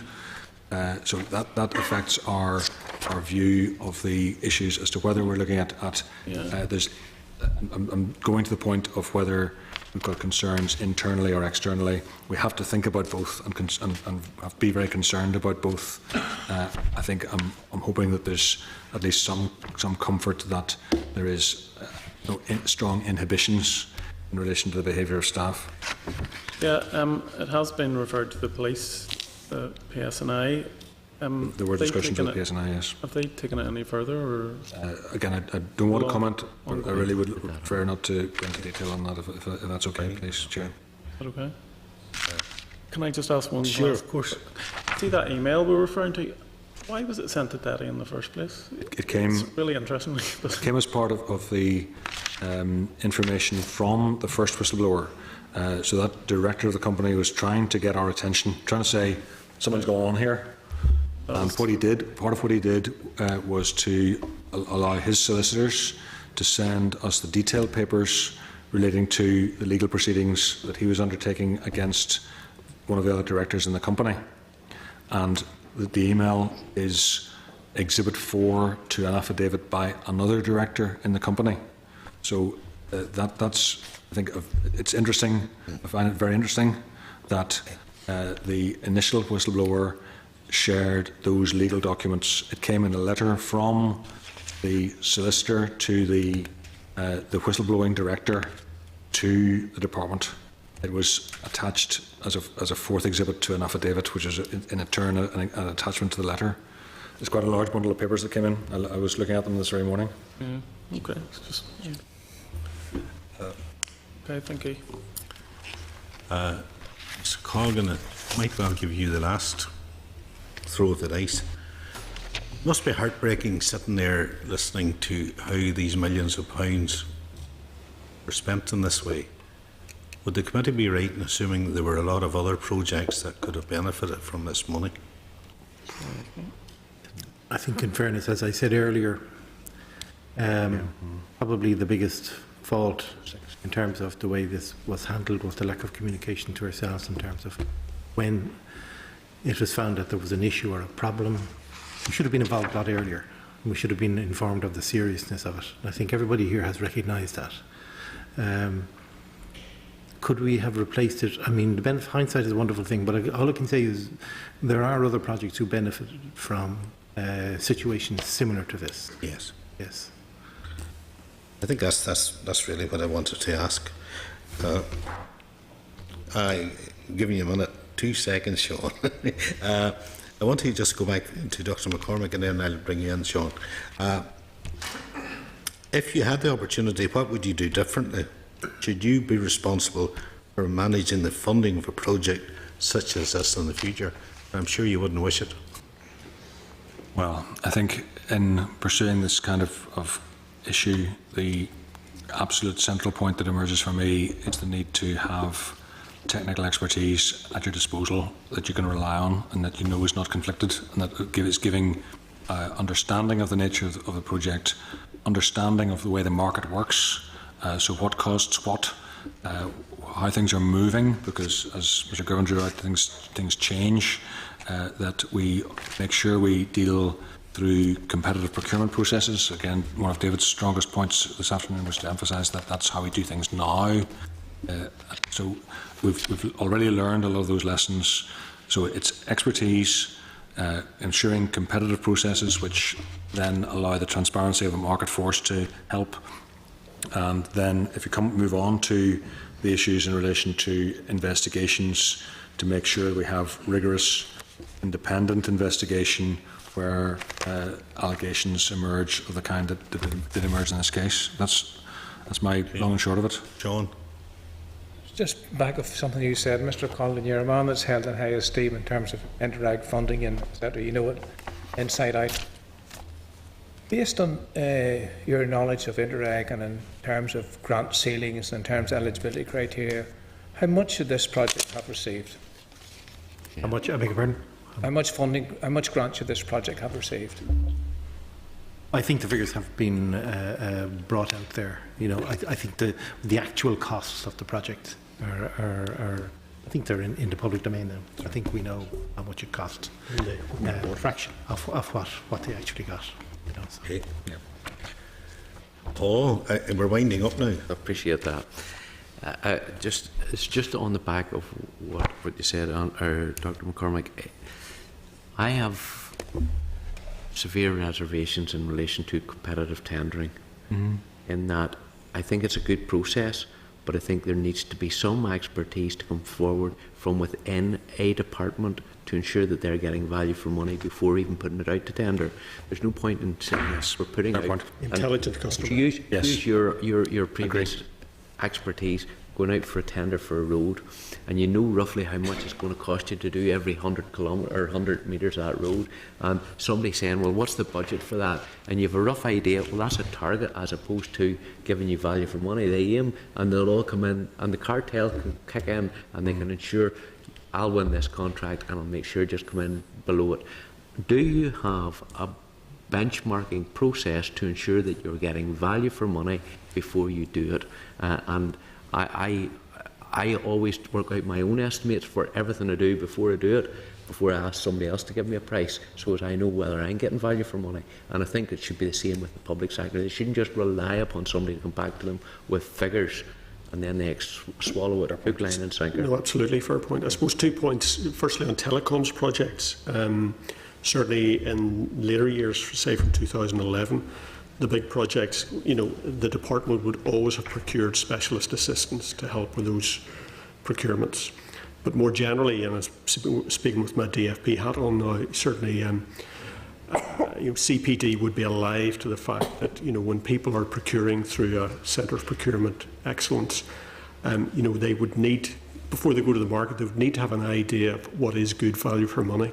And if they are in any doubt about that, then they should be seeking some independent expertise to help them with that. Do they not seek that as a matter of course? Because I know that within councils, people realise that well, it's government money, and of course, as soon as they find that out, and Andrew will tell you within the previous health, as soon as they hear it's for the health department, the price, instead of being, if it was for a private sector developer delivering the same thing, it would be probably not even half. It could be a third of what they end up paying for it. And because they know it's coming out of the public purse, all of the prices are inflated, and they say, well, that's to ensure because we have to cover, tick this box and tick that box and tick the other. It's a lot of nonsense, and I'll be honest, it is. Instead of getting value for money for the general public, I think sometimes we're not getting it simply because we don't have QSs or people who are adequately qualified to give real good assessments of what something should cost. We know the value of everything, but we know what we don't know, you know, but with the value of nothing, if you appreciate what I'm saying. We know the cost of everything, but with the value of nothing. If it's helpful, I can drop a note to the committee which sets out how CPD... Well, I know, I'm aware of how CPD are supposedly working, but I'm not so sure that there is always a link up and ensuring that each department is ensuring that it's getting value before it puts it out for tender. Okay, Roy. Just very brief question to Mr. Sterling. What is there within the system to stop a situation like this arising? I'm referring specifically to the issue where an invoice produced from a sister-related company is relied upon and paid out on when it bears no relation to the actual costs. So what protection can be built into public procurement that the likelihood of that financial abuse is not repeated? Well, there should be proper vouching and verification. You know, any time, you know, the public sector buys something or procures something. As to the specific case, I will check and see if there's any specific guidance on that particular point. I'm not aware of where it is, of course, particularly relevant is where it's a single supplier option and no other alternative. So obviously there needs to be particular protection built into such situations. Yeah. We can send you the advice we've given internally in relation to related party or associated companies. There's specific advice to all the parts of DETI. I'm sure this is replicated in other departments. It says, here's things to think about specifically when you're in the scenario we described there, as in XMCC and Vital. In terms of EU programmes, we have very strict guidance in relation to related party transactions. No. And they're a very much important part now of our financial control. And can you allude what is the very strict? Yeah, we'll send you details. Yeah. Okay. We'll do that as well.